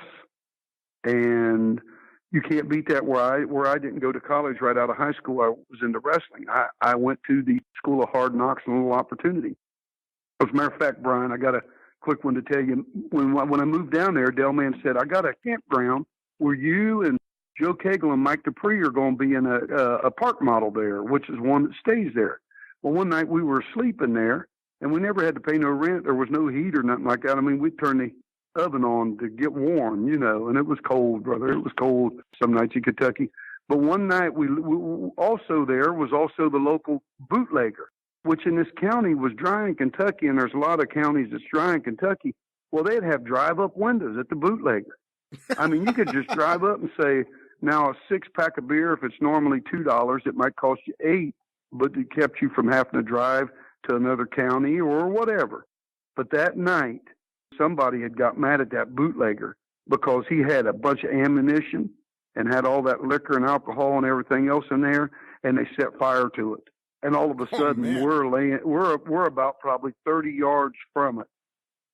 And all of a sudden, about 2 or 3 in the morning, we hear boom, boom, boom, boom, boom. It's all the ammunition going off from the heat of the flames and the fire. And we're laying in there. I mean, it was just like, heavy artillery more or less coming in. I mean, you're not going to get up and run or get in a car. I mean, because you're going to probably get hit with something, but I'll never forget that night that they burnt that guy out and everything in that place we lived in. One thing about it is, it's not just a job. It's not just it's an adventure. It's epic stories from day after day. Especially with the older wrestlers that wrestled and things like that. I don't know if they have the same type of stories. And what's so weird is it's just like when I went to Scott Till's meeting and I seen Eric Embry for the first time in years.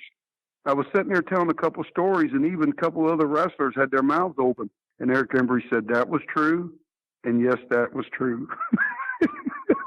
And I can't even remember what we was talking about, but he said, yep, that was true. And that one was true too. I mean, just some of the crazy stuff that we got into. And, didn't mean to get into. I'll never forget. I'd parked my car at Joe Blanchard's office there in San Antonio, and I was out riding with Al Perez and them, and I got there, and the gates were shut. And I said, man, I ain't going to be able to get my car out till tomorrow. And Al Perez said, oh, no, you're going to be out of here in 5 minutes. The gates was all locked and everything, right? He went over and took a wrench, took all the nuts and bolts off the side of the gate, opened it up and said, drive your car out of here, and then put it back, and no one even knew we were there. So he said, hey, that's the way they do it in his neck of the woods, Yeah, where was he from, Miami? Yeah, I think so. Yeah, or somewhere around there. When we pulled up, it was about 2 or 3 in the morning. I said, man, the gate's locked. My car's locked in the gate. I can't believe this. He said, don't worry about it, Bobby. I got it taken care of. You'll be out of here in no time. And,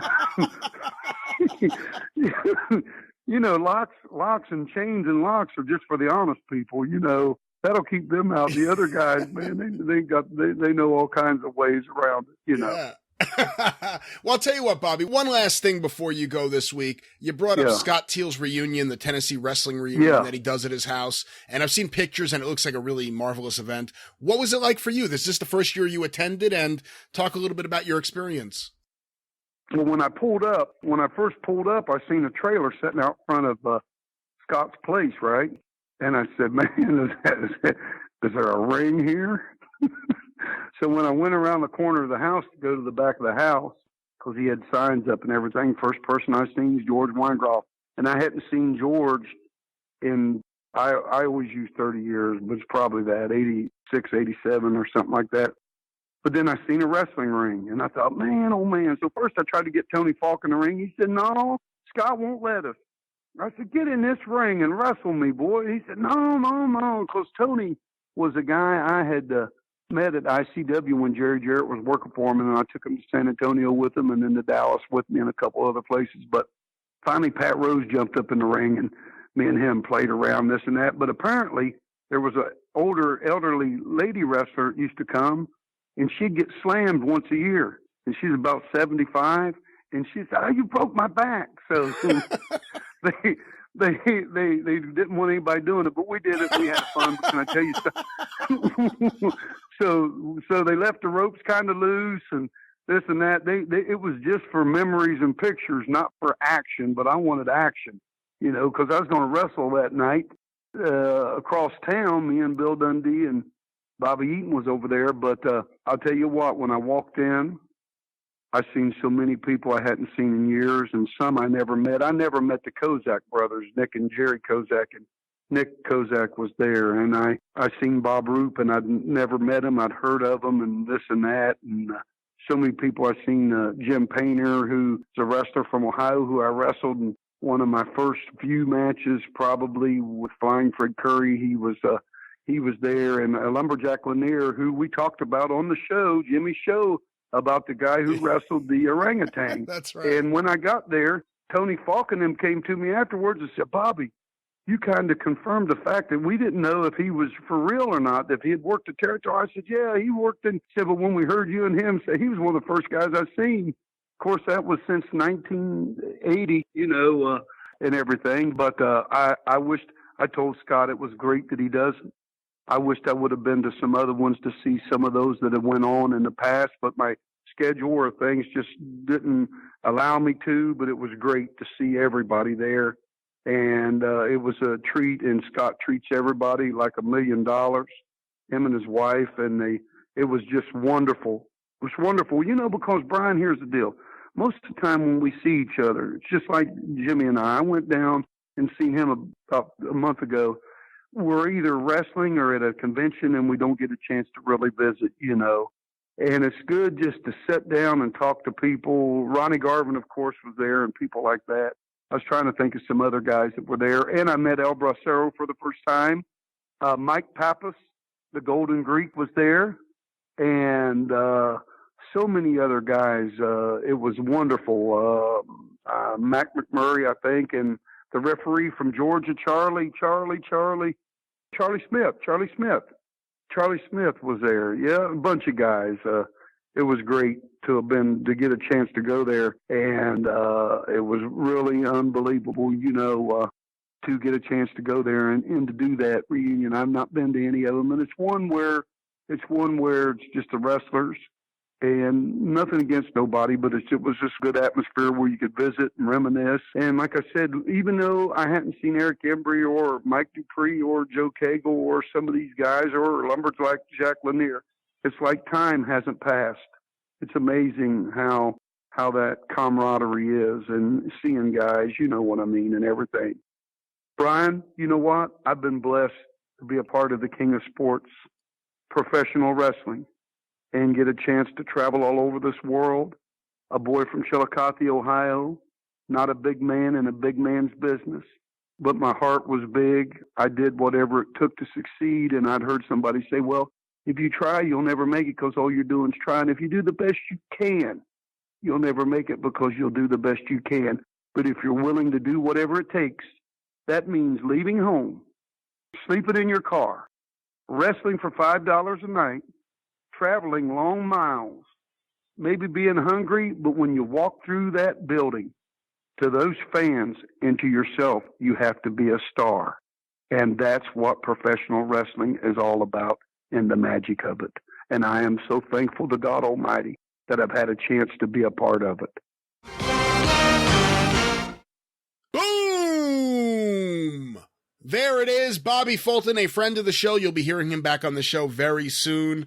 And with that, we're ready to wrap things up. Howard, you have been great in the co-host chair. You, of course, will be welcome back very soon because you're a very popular guest, a very popular co-host. And we had such a good time. Before we get to the end of the show plugs, I did want to ask you something. You have pitched me several ideas, such as slaughter a sacred cow, which has become very popular and controversial here on the show. I won't ask you if you have a sacred cow to slaughter, but one of the other segment ideas you sent me was worst show ever, where you talk about the worst show you ever witnessed live.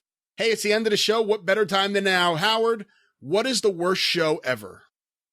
I hope that's not a subliminal hint that that's supposed to be what all the people out there are thinking. Worst show ever. No more Howard. Okay. So I will give you host's choice. I will give you a show promoted by Howard Brody in Hialeah or Bobby Wales in Carroll City. Howard Brody in Hialeah. I knew it. Okay. We'll save the Jamaican Jammer for another time. Yes, okay. We will.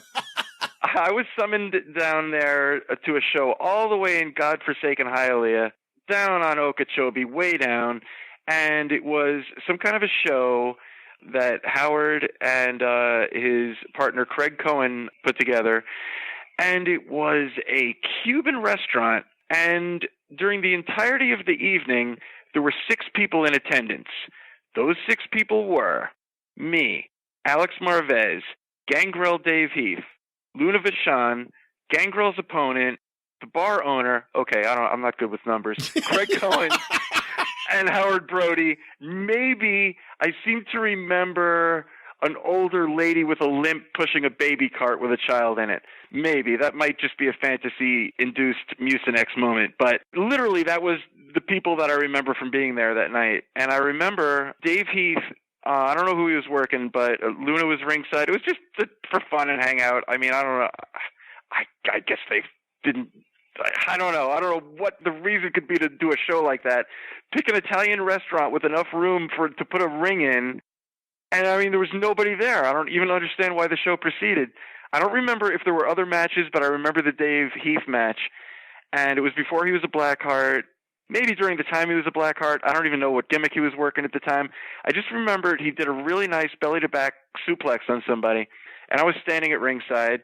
Didn't even bother to sit down. You know how when it's a sparsely attended indie show, you just wander around like a chicken? Yeah. So I was just walking around, and I happened to see him execute this perfect belly-to-back suplex on his opponent, and I go, knee is ice. And Luna heard me say that, because I just said it instinctively to myself, because it was a well-executed move. And Luna's like, yeah, right? And at the end of the night, Howard Brody comes up to me, and he's like, I'm friends with Howard, so no heat, no making fun or anything. But he goes, Howard, Alex Marvez said you said that was a shitty show. Alex Marvez tried to bury me to Howard Brody And he goes, Alex came up to me and said, you said it was a shitty show. I'm like, yeah. He goes, and I said it was. I agreed with you. I'm like, well, thank you. We're on the same page. That sounds just like his book, where every story in his book is like, here's another folly I had in the wrestling business that I knew better than to get involved with, but yeah, here's what happened. Oh, God. I'm friends with Howard. I'm not going to say anything. People have to pursue their passions in life. You know, who's to say? Who's to deny anyone their dreams? Me. I'll deny him his dreams. Was that the whole story of the worst show ever? The show in the Italian? Yeah, I mean, that pretty much encompasses it. It was like, when those shows, I mean, like when there's nobody there and there's more workers than fan, I don't understand why those shows proceed. Because that's the same thing that happened at the Bobby Wales one. It's like, why do they proceed at that point? Why even get dressed? But they do. And yet they do. With that said, master storyteller Howard Baum, another excellent episode here. Oh, it's quite the accolade. I'll have to add that to the resume. I like that. Before we get into more of your accolades or allocades here on the show, Howard, we mentioned Hardway Art a little bit earlier as we wrap things up. Tell the listeners once again how they can stay in touch with you and what they need to know about Hardway Art. Right, absolutely. We have the Hardway Art page is up right now, and this is what I tell all the ladies. We are in the middle of our soft rollout. So I'm not putting a lot of content on the actual website, hardwayart.com, until I have something that is going to sear your retinas, because I'm standing for nothing less than the utmost in quality, and I promise you, you are going to be seeing some stuff that you have never seen as far as presentation of stuff you will love, actual wrestling stuff that your wives will allow you to have in your home, displayed prominently and proudly. We are also working on the book, Hardway Art, the Badass Wrestling Photography of Howard Baum. The only holdup is we're trying to make it affordable for everybody, and we're trying to have different formats and categories that everybody can get into and afford. And if you're not even into mind-blowing wrestling photography, just hit me up on Facebook, Howard Baum. Be my friend. I'm very lonely. I'm very needy, so come check me out. Say hi. Why don't you get in touch with Crown Victoria, see what she's doing? Hey, I got to post that. But thank you, Brian, and thank you, guys. And I enjoy the fact that you enjoy what I do, some of you, at least the ones who will say it publicly. And thank you very much for the opportunity, everybody involved. No, I feel like your guest appearances are like a Howard Brody show. No one's afraid to say they suck. No, just kidding. Howard, loved having you here. We're definitely going to do this again. As we wrap things up, a few in-house notes. Once again, you can join our Facebook community, facebook.com/superpodcast, the official online home for the Super Podcast, the Travis Heckle artwork, voting for the top 10, listener feedback, pictures, videos, and so much more. The best way to communicate with the show is to send me a message at facebook.com/superpodcast. If you want to join the Mothership Facebook group, you're invited to do so if you are already a follower of the 605 Super Podcast Facebook page. You could join at facebook.com/groups/superpodtalk. And we'd love to have you. It's a growing community, and it's gotten fun and wild, and you get to really keep up with what's going on with the world of the show by joining the Mothership group and, of course, following the 605 Super Podcast Facebook page. On Twitter, you can follow me at Great Brian Last. You can follow the show at 605 Pod, and you can follow the Arcadian Vanguard Podcast Network at Super Podcasts. As mentioned earlier, to support this show on Amazon, and the holidays are coming up, this is a great time to show your support for the show. Use tinyurl.com/superpod Amazon. You spend the same amount of money you would normally spend, but this show gets a little bit of love and support from our partners at Amazon.com. Get ready for the holidays by using tinyurl.com/superpod Amazon. For Super Podcast t-shirts, multiple designs are currently in stock. The polo shirts, the denim stocking limited edition, stickers, magnets, and so much more. You can go to the official online store for the Super Podcast, tinyurl.com/superpod store. If you enjoy what this show is doing and would like to make a donation on a monthly basis, on an ongoing monthly basis, you could do so by going to patreon.com/superpodcast. Unlike other shows, we don't give you anything bonus for becoming a patron of this show. You just help keep the show the way it is for everybody else. If you'd like to make a one-time donation and not something on a monthly basis, you could do so by going to paypal.me/superpodcast. You guys hear all the other shows out there. They're jammed filled with ads. If I wanted to, I could do that to this show too, but I don't want to violate the integrity of what I think the Super Podcast is. So once again, if you really enjoy this show, there are various ways between the Amazon links to merchandise and of course making donations to the show that you could do so. But of course, the biggest way you can support this show is by continuing to listen and share it with a friend. And of course, on iTunes, if you are a subscriber, consider leaving a positive review and a 5-star rating. It really does help this show out. Thank you to everyone who has been doing that so far. Once again, my conversation with Bobby Fulton was brought to you by Ramsor Records. Go to ramsorrecords.kungfustore.com, enter the promo code 605 at checkout and save 20%. And as we mentioned earlier, the Steep Canyon Rangers have a new album coming out on Friday, January 25th. You can get early access and hear a track by going to rollingstone.com/country. The album was recorded at Mitch Easter's Fidelatorium.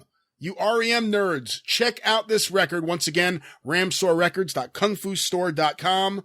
Of course, I want to tell you about the other fine shows on the Arcadian Vanguard Podcast Network. Breaking Kayfabe with Jeff Baldrin comes out each and every Tuesday, baldrinpod.com.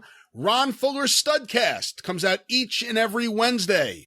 Scott Bowden's Kentucky Fried Wrestling comes out each Saturday, and the Super Podcast, well, it comes out when it's ready to come out. And more shows will be added soon, and you can access all of those shows by going to iTunes, Stitcher, Podcast Addict, or wherever it is that you find your favorite podcasts. If you need to send something into the show, you can do so by sending it to the 605 Super Podcast, P.O. Box 1242, Morristown, New Jersey, 07962.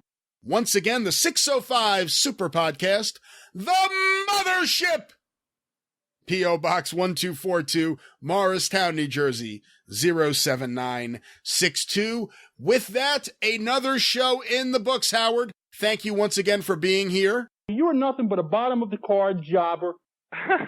That was not from me. I did not say that. I missed you, Dennis. Dennis is a good guy. Did you know Dennis? A little bit. He always treated me great when I was up there. It must have been the New Jersey sensibility. So what are you trying to prove? I wish I was around him a little more, but he was a good guy. Always treated me great. Is that for true? Carl, too. Hey. Carl's a good man, too. Yo, yo, yo. What's up, what's up, what's up? Hey, long time no see, compadre. See you at ringside. Or at Mons Venus, one or the other. Hey, we'll close that bitch down. Until next time, for Howard Baum, I'm the great Brian Last. The 605 Super Podcast is a production of the Arcadian Vanguard Podcast Network. Until next time, tally-ho!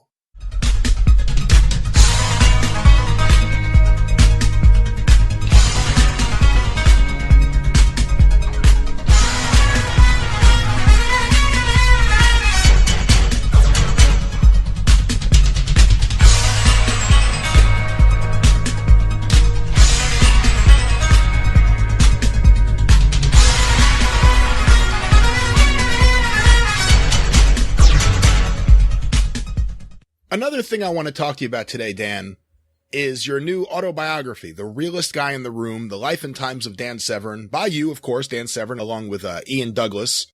What was the process behind this? What led you to writing a book? Well, I've been writing a book for probably, I'll bet, close to 20 years. Not necessarily as a book, but I was writing down, I'll say, my memoirs, or different interesting characters I've met along the way, or just a story about that I would take 20, 30 minutes of my time out and write it on out. Because I'm thinking someday when I'm 80 or 90 years of age, I might want to recall some of the stuff, and odds are my gray matter might not be functioning or firing on all those different cylinders, and I wanted to have something to kind of go back and regale over. And so that's how it started. But being around not just the industry of professional wrestling, I've been involved in the world of athletics since 1969. That's a lot of years. That's a lot of decades. And I think that's what I've done there is, the book that I have out right now, The Realest Guy in the Room, it's not the title I came up with. Ian Douglas, the gentleman that helped co-write this with me, I'd say really he kind of just organized things because all it was, they're all my stories. He just kind of helped put them in a kind of a, what he thought would be one of the best orders to kind of put into and to get the biggest impression. And he went for, well, obviously he went for numbers because he says, well, definitely we all want to talk about your cage fight career and the Ultimate Fighting Championship because of the popularity of mixed martial arts. And he says we definitely want to talk about professional wrestling because of the popularity of WWE and all the millions of people that are involved with that. We'll touch a little bit on your amateur wrestling. We'll touch a little bit about your growing up life and then the twilight years. Blah blah blah. But it's a fraction of what I've been through. I really perceive a book number 2 and a book number 3 just because I have too much content. I think I said I have over 1,000 pages in a folder. But on that one page, there might be 4 or 5 mini paragraphs. And one paragraph might just have 3 or 4 sentences that say something like, Leipzig, East Germany, Russian negotiations, lots of vodka. And those 3 or 4 lines probably represent a 15 to 20 page story to me. Well, first off, there isn't an East Germany anymore, but there was. Probably, I'll say 6-8 months back, I was doing an interview with a German media group, and through the course of the conversation, travel was coming up, and they asked me if I'd ever been to Germany. I said, well, no, I've been to East Germany, I've been to West Germany, but I have never been to just Germany. And they're like, what? I said, well, I visited countries during the Cold War era. I said, as part of a U.S. All-Star team, we flew into West Germany, traveled by bus to the Iron Curtain, had to be debussed, had to show all your proper paper documentation, passports, stuff like that, climb back up on the bus, pass through the Iron Curtain, and then went to the city of Leipzig, East Germany. So I tell people, I saw the Iron Curtain and the Berlin Wall while it was still in existence, not once, but on 3 different occasions. So I tell people that I have been a part of history. I am walking history because of what I have accomplished. There are people that might have accomplished a lot of great things in one industry. I have accomplished things in multiple industries. What I've done in my amateur wrestling career, what I've done in my professional wrestling career, what I've done in my cage fighting career, what I have done as an athlete that can claim lifetime chemical-free status, how I broke barriers at a young age, getting into things, how I continue to break barriers at an old age. And to finish things off, I always tell people, and I'm not done yet. The book talks about the many athletic achievements you've had, but is there one accolade that means the most to you? No, I can't say just one because I've done so many different things. I refer to it as, because one of the titles I thought of for the book should be called Moments in Time. Because everyone has had certain moments in time that really stand out to them, and that's what I have there too. I've had moments in time during my professional wrestling career, during my amateur wrestling career, during my cage fight career that sure they all stand out to me. But I can't simply just give one. No. One of the things the book touches on is your rivalry with Ken Shamrock. A rivalry. Now, there really shouldn't be called a rivalry. There's only one person. Then there's another person that thinks they're all that in the bag of potatoes, but has no pedigree, no background to draw upon. It's all I guess the proper word would be a sham. What do you think of Ken Shamrock? Did you guys ever have a good relationship? Well, I don't know the guy. Actually, I'm talking to you right now, and I've never had this kind of conversation with Ken to know if I would like the guy or not like the guy. But something tells me just because of his arrogant type attitude, I probably would not like the guy. One of the things I find really fascinating is everything you guys had to go through in those early days of no-holds-barred fighting, now mixed martial arts fighting. I worked for several years alongside Bob Meyerowitz, so I know all of his stories. And I know... Really? I did not know that. Yeah, I actually am, I believe, the only person since his days at ABC Radio to share an office with Bob. Wow. So I worked hand in hand with him for many years, and I know about all the battles he had behind the scenes. It got to the point. Yeah, well, Bob owned the company at probably the worst time because you had all of the different politicians, legislators. You had John McCain that was stirring that pot up, trying to do away with this barbaric human cock-fighting, gladiator type sport, and Bob really did own it at the worst time possible. And it got to the point where every time there was going to be a fight, there was a fight behind the scenes in the courts. Almost every single place he went, he had to go to court with his brother and his team of lawyers and fight it out, sometimes right before the show. What was that like for you, being in the eye of that storm? And you are an honest, drug-free athlete, a decorated athlete. So when you see someone like John McCain attacking this sport in its early days, what were you thinking at the time? Well, a combination of thoughts. First off, when Bob was looking for an athlete representative, he went to only one person. That was me. I was the athlete representative. That when they had to put someone in front of the camera, because I do not have tattoo one on me. I do not have body piercing one on me. I'm an educated man, married man, with children, the whole 9 yards. And then now, did I fit the normal profile? By no means. But I was the guy that would be brought up as the athlete representative because they couldn't say nothing to me because I could answer the questions. I could speak intelligently back to them. I can work some circles around them in aspects, but always speaking on my own behalf. It was, I'll say that that NWA period of time was still that wild, wild west era. That's probably the best way of talking about that era because, what was happening, the cast of characters that would show up there as well.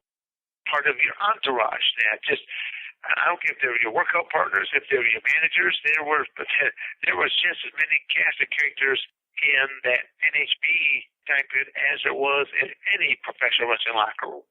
Probably more. I don't even know if I actually missed the question. I went off the edge. Pull me back in here, Brian. What was the actual question you asked? Well, you're certainly right about the characters because, in those early days, you have Art Davey compiling all these people and everyone's in the same hotel. And it's no surprise when in the middle of the night after the show, Tank Abbott and his friend attack Pat Smith in the elevator. Just things like that happened in those Wild West days. But the question was, when Bob and Semaphore Entertainment were having all these battles with the courts and the law and the media, and you are involved in the UFC, what was it like for you as one of the star attractions to be in the eye of that hurricane? Well, okay, one of the most classic events was right in Detroit, Michigan. They had, I forget what number it was, but Ken and I were supposed to be fighting each other on that card, but there's an entire card put together, and the courtroom, I think, emptied out at 5 o'clock that day. And as of 5 o'clock that day, these were some of the different guidelines that were supposed to be imposed upon the UFC. And upon arrival back, because Big John Marcotte was part of a group that was in court, and when John came back to the arena, all of the different camps were waiting there to find out, is the show even taking place? Because we all know that it may or may not take place. John comes into each of the individual camps, and he goes through how the show is supposed to be laid out per what legal has just gone through. And he gets a point that he says, and if you should do any of these violations, you will be warned. And again, me being the curious George that I am, I simply said, well, John, how many times do you get warned before something happens?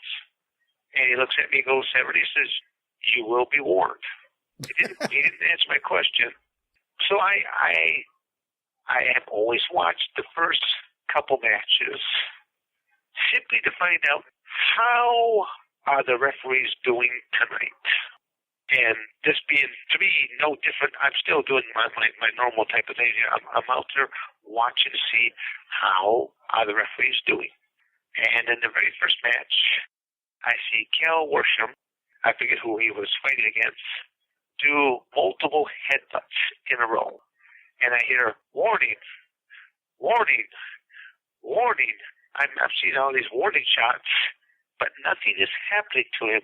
There's no points being deducted. There's no stoppage of it. His hand's not being slapped for doing a no-no. No one's making him go stand in the corner of the octagon. So I'm like, well, I watched the next match. Exact same thing. Well, it wasn't headbutts, but it's something else. I hear the words warning.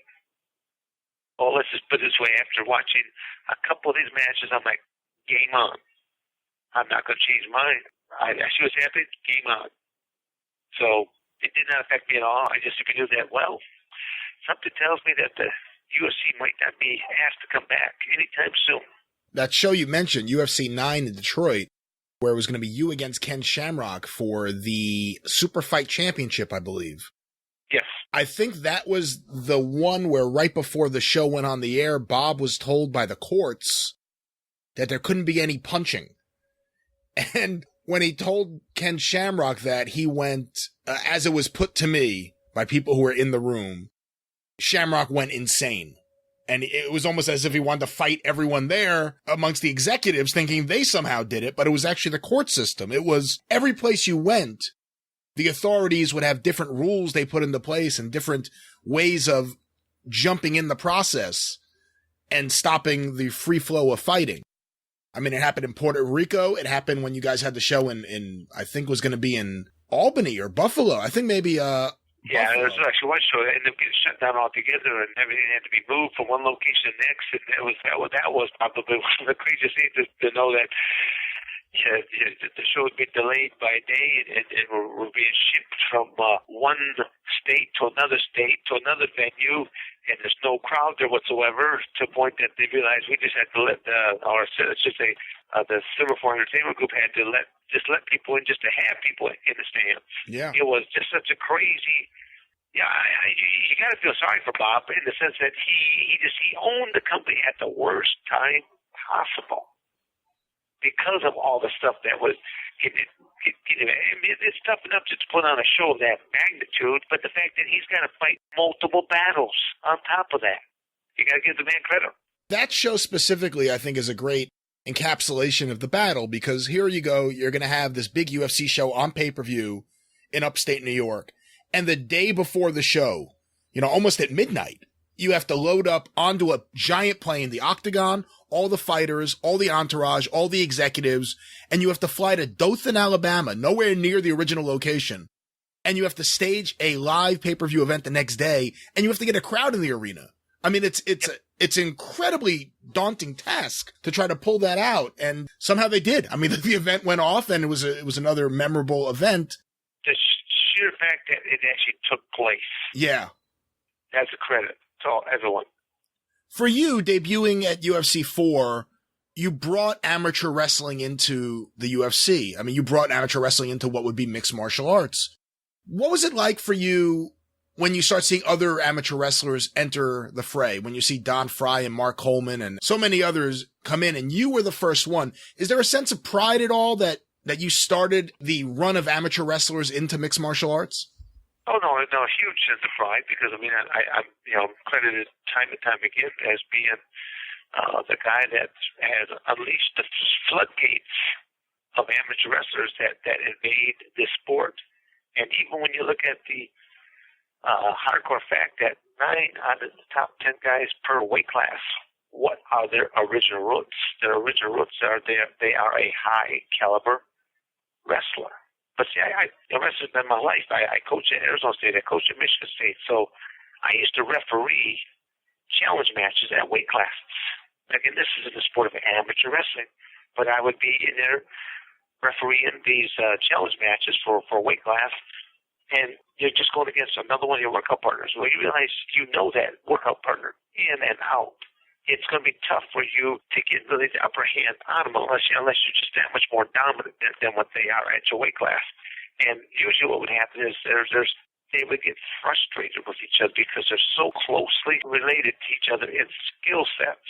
And they also know what you're about to do because they've been practicing with you for how many months or how many years have they been practicing with you? And so I witnessed on numerous occasions where two wrestlers would get so frustrated with each other that they would break into fisticuffs. And I'm thinking, and now you're going to throw a wrestler out there in this cage where punching someone is okay to do.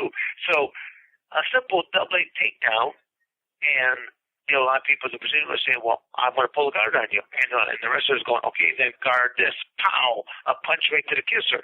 So ground and pound was a natural thing for amateur wrestlers to do. They didn't really care that you were pulling a guard on them. They're like, here, guard this.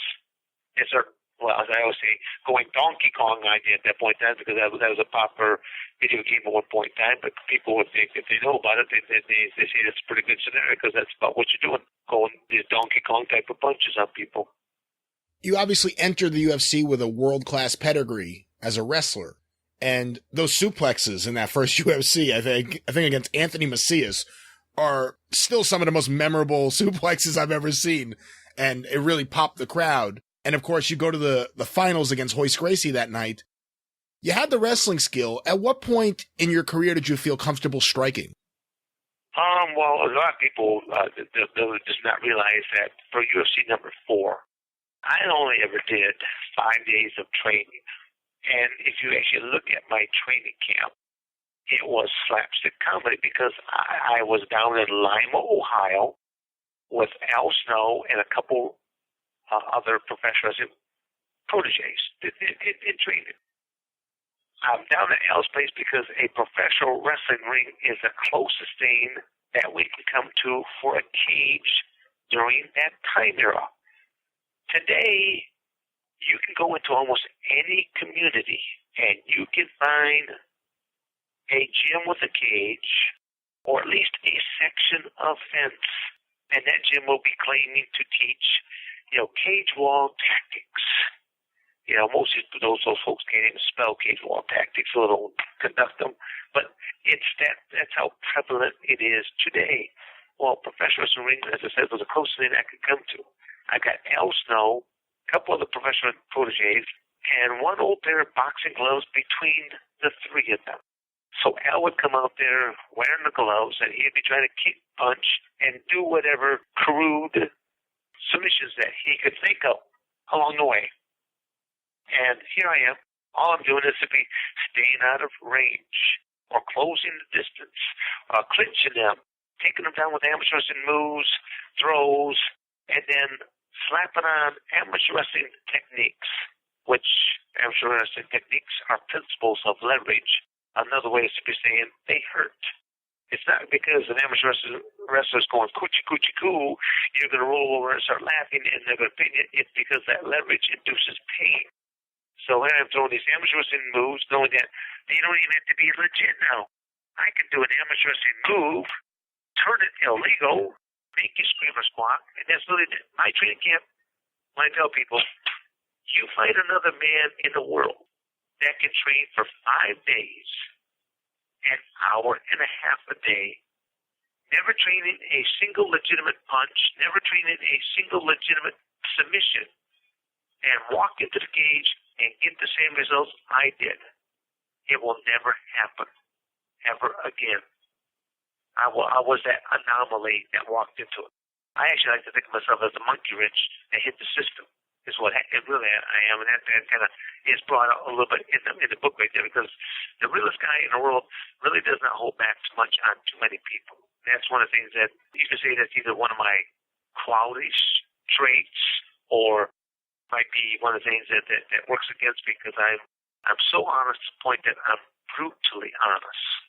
You may or may not want to know my opinion, because if I start off with, I think that Brian, I might want to plead the fifth. You already know it's probably not a good impression that I think about this or that. Yeah. And that's part of what I kind of exposed about the UFC at the point in time when I was first being involved with it.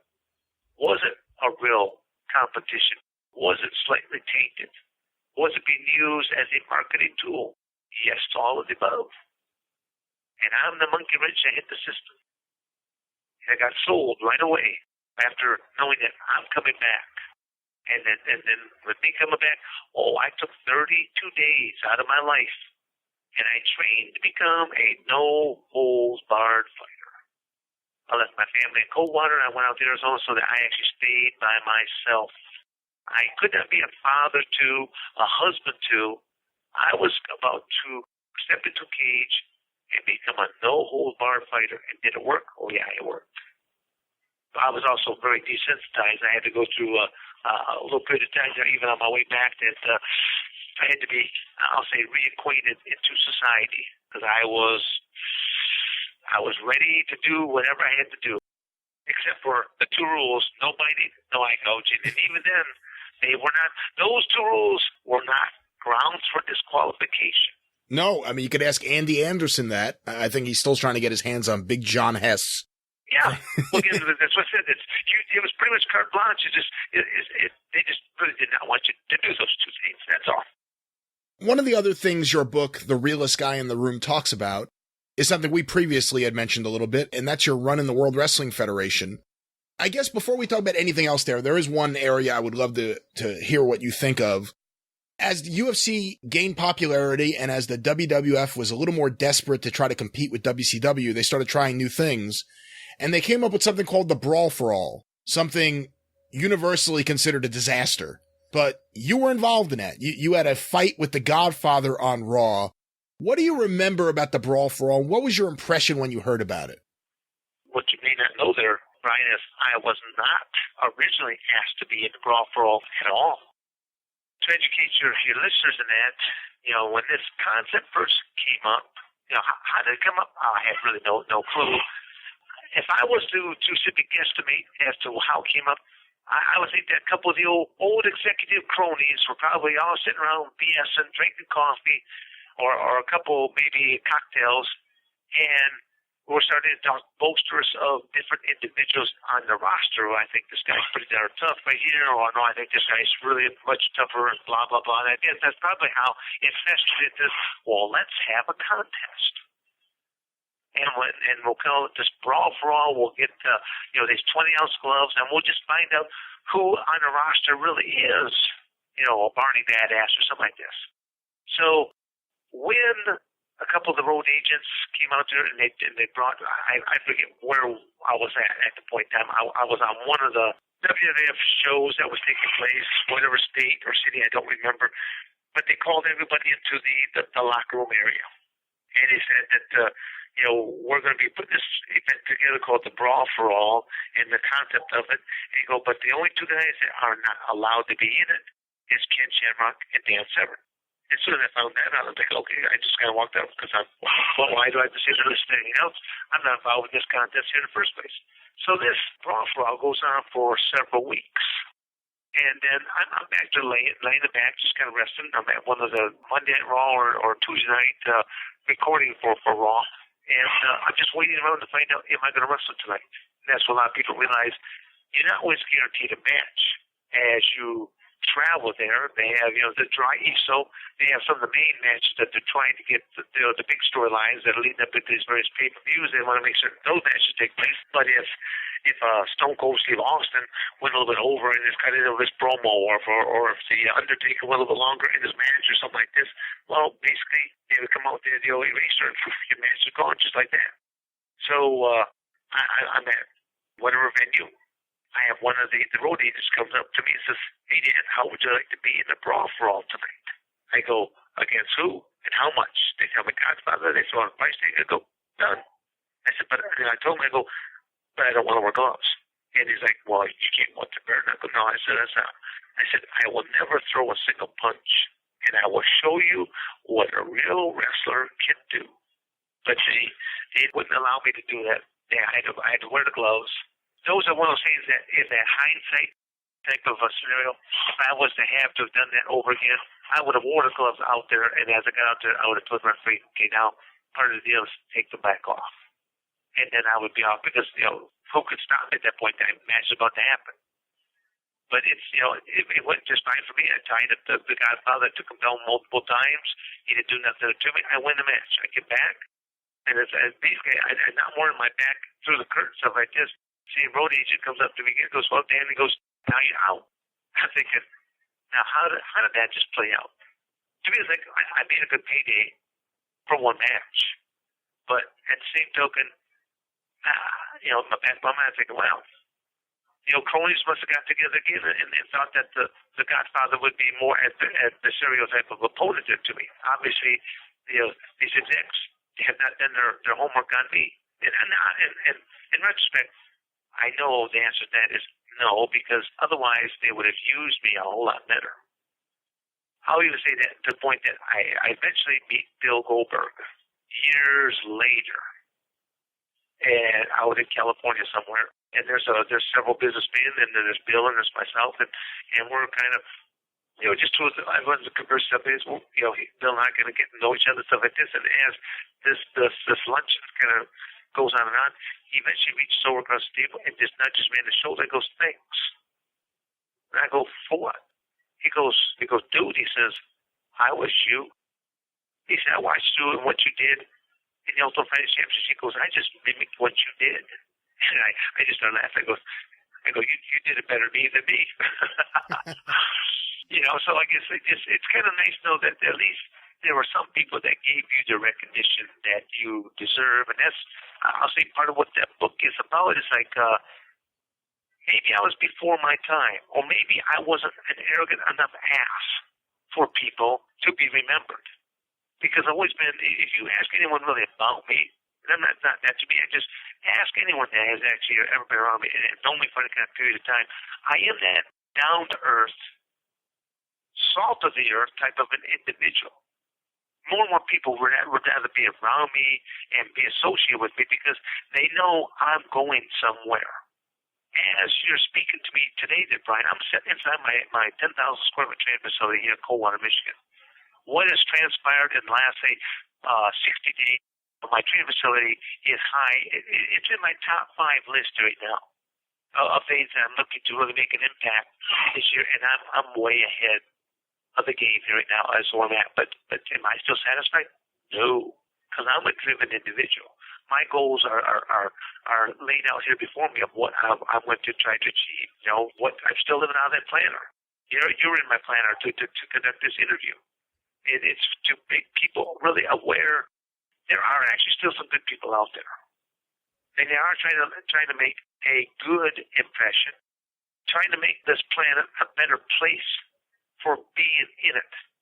My training facility, half the time, I don't know if I'm actually really teaching young men to be amateur wrestlers, professional wrestlers, cage fighters, boxers, kickboxers, on and on, or am I really kind of a halfway house trying to take young individuals and make them into accountable, productive adults. And that's admirable. And I think that's a tremendous thing that you're doing there. Back to the Brawl For All, I got to ask you, so you beat the Godfather on points, and then, you just said you were told you were out. They announced that you withdrew because you had nothing left to prove. Yeah, well, that's a fallacy. I did not withdraw. I'd rather stayed into it. There was the main prize was a pretty good prize. Do you think they didn't want you to continue in it because the way the bracketing was set up, and look, nothing worked out the way they thought it would, but the way overall, realistically, Brian, overall, just like you said earlier, it was a bust of an event because, people are there to watch professional wrestling. They're not here to watch this. Basically, it's a glorified tough man contest of what they're putting on. Same type of scenario, 3 1-minute rounds, and basically people are boxing or AKA brawling is what they're doing. If you had won your next fight, you would have been set up in the brackets to go up against Steve Dr. Death Williams if he had won his next fight. And a lot of people think this was originally set up to be a vehicle to make Dr. Death a star in the WWF. And of course, it did not work out. It was a disaster for Dr. Death Steve Williams. But what do you think would have happened if you had gone in there with Steve Williams? And what kind of relationship did the two of you have?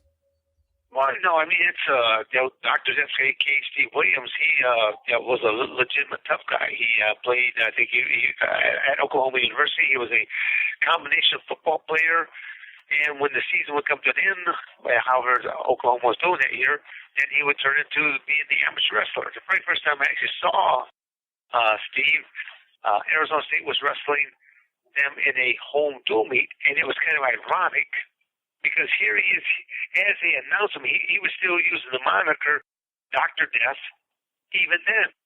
And as he's walking out, the mat, he is being booed. Now, the ironic part there is, Brian, he's at home. These are his people. And yet they are booing him, and he's loving it. He's literally blowing kisses to them. And said, thank you very much. And I'm going, he was professional wrestling material. Even way back then, he was professional material because he was loving the role of a heel. You've made a few comments now about how the WWF misused you and didn't realize what they had. Well, again, maybe that is the word misuse. Missed opportunity. Okay. Because they did not come to me.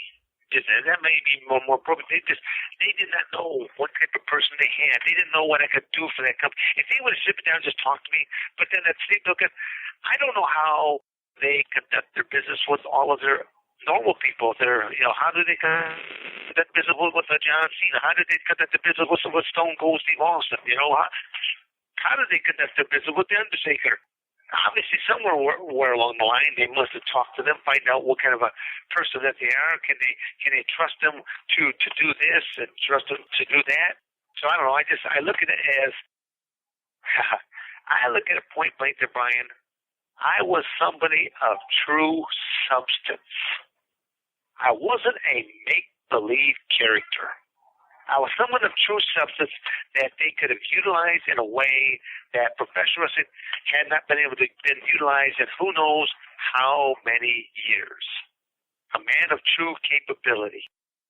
How long were you there before you realized that they weren't going to use you that way? Well, I'll simply say that when I'll call it why I saw the writing on the wall is when the business cycle of a professional wrestler, eventually your character's got to turn from a face to a heel to face. It's just the evolution of a professional wrestler. It's how you unite from a singles match to a tag team to eventually you have heat with your partner and you part your ways. You go back to your single match. It's just the cycle of professional wrestling. Even you got people like Hulk Hogan who went from being always wearing the red and the yellow, the good guy, drink your milk and take your vitamins, your little Hulkamaniacs. Well, that was kind of talking out your face there too, but he had that persona there for all that aspect, and then he goes from the good guy to the bad guy. Now he's wearing the black and the white. He's wearing the little chart of looking face growth and stuff like that. But people bought into that kind of stuff. So creative differences is probably the best word I can say. As I'm sitting here with the creative team, and they're pitching me this idea. Because I was basically still looked upon as a face, just a no-nonsense face. I wasn't wearing any kind of colorful outfits. I was wearing the same clothing I wore in the Ultimate Fighting Championships. And now they pitched me the idea of, let's put 666 across your forehead, mark of the beast. Then they want to make me into an Undertaker disciple and a few other things. And as they're pitching this idea, I bring my hands up like in basketball timeout, and I do the whistle. I'm like, hey guys, not going to happen. I live in small town USA. I am not going to have any repercussions against my family, nor against my businesses, nor against me. And then it comes out to, the first sort of like saying, well, Dan, how much money is to make doing this? I go, I've already made money. That's not why I'm here. And that's the UFC. I'm going to go off onto another tangent. The UFC really does owe Ken Shamrock and I a big thank you. But at the same token, I don't think Ken even knows why. But I will, I'll put him in the same sentence. I was there because the UFC it wasn't all that well known. It was still kind of like that little taboo, black box / underground type of event that was taking place. You know, I think we were seeing crowds of 3,000-4,000 people was all what we're seeing at these venues. And now when you look fast forward and you look at, you know, the buy rights of pay-per-views and the arenas that they are selling out, incredible numbers of what it has grown to. But then getting back to, I was there for the exposure that professional wrestling had. It's in front of millions of people on a weekly basis. More people found out about the Ultimate Fighting Championships because, well, Ken didn't use the UFC aspect. I did.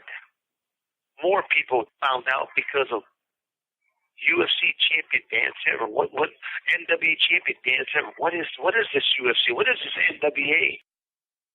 So that's why I said that both those companies owe a gratitude for what I did. Ken didn't know what he was doing. In the process, I did. I've always thought things on out. I always kind of know what my next move was going to be.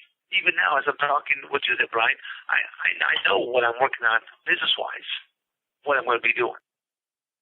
And that's why, you know, the book, The Realest Guy in the Room, is simply just kind of a factual type of thing. In your face, I'm going to rub your face into some truth. You may or may not like some of the stuff. Do I really care? No. The reality is, it's the truth, yet you can't hide from the truth. Well, I still want one more match with Ken Shamrock because there's that need for the rubber match. Do I know the guy? No. Don't want to care to know the guy whatsoever. I would like one more match for him because, first of all, it's marketable. I want to be drug tested the night of, but I'll still even face him, even though he'll probably test positive yet again. Because he's only tested positive a couple times already. Well, I hate to even say this, but out of the first 3 guys ever inducted into the UFC Hall of Fame, only one of us has never tested positive. Would you like to go out on a limb there, Brian, and guess who that person might be? I know the answer already. Okay. It, of course, right. is you. I'm being rather condescending even the way I'm talking about it because it's kind of like, and that's the way I am kind of throughout. I can't say I'm like that. So the book, you can't read it. But I'm just, a lot of people realize there is a true athlete amongst us. There's an individual that really cares about what they portray, what mark that they will leave behind. And the fact is, I will have made a difference in this world with not just one person, but numerous amounts of people. I have people that send me either Facebook messages or emails that, I mean, touch my heart because they're like, you will never remember me, Dan Severn, but I remember being at your wrestling camp when I was in junior high. You know, the guy's 40-some years old now, and he was in my wrestling camp when he was in junior high. And he's a fireman. He goes, your words of inspiration. He goes, I heard this child, and they're crying, and this building's falling down, but I heard your words. And I got that child out.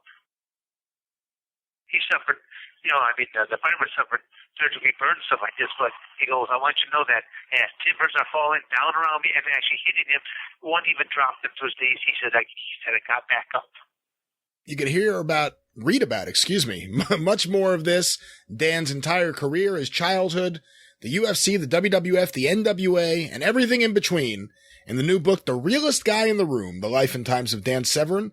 It's available on Kindle at Amazon.com. Of course, you could use our show link to pick up a copy, and I encourage you to do so. Dan, thanks so much for joining us today.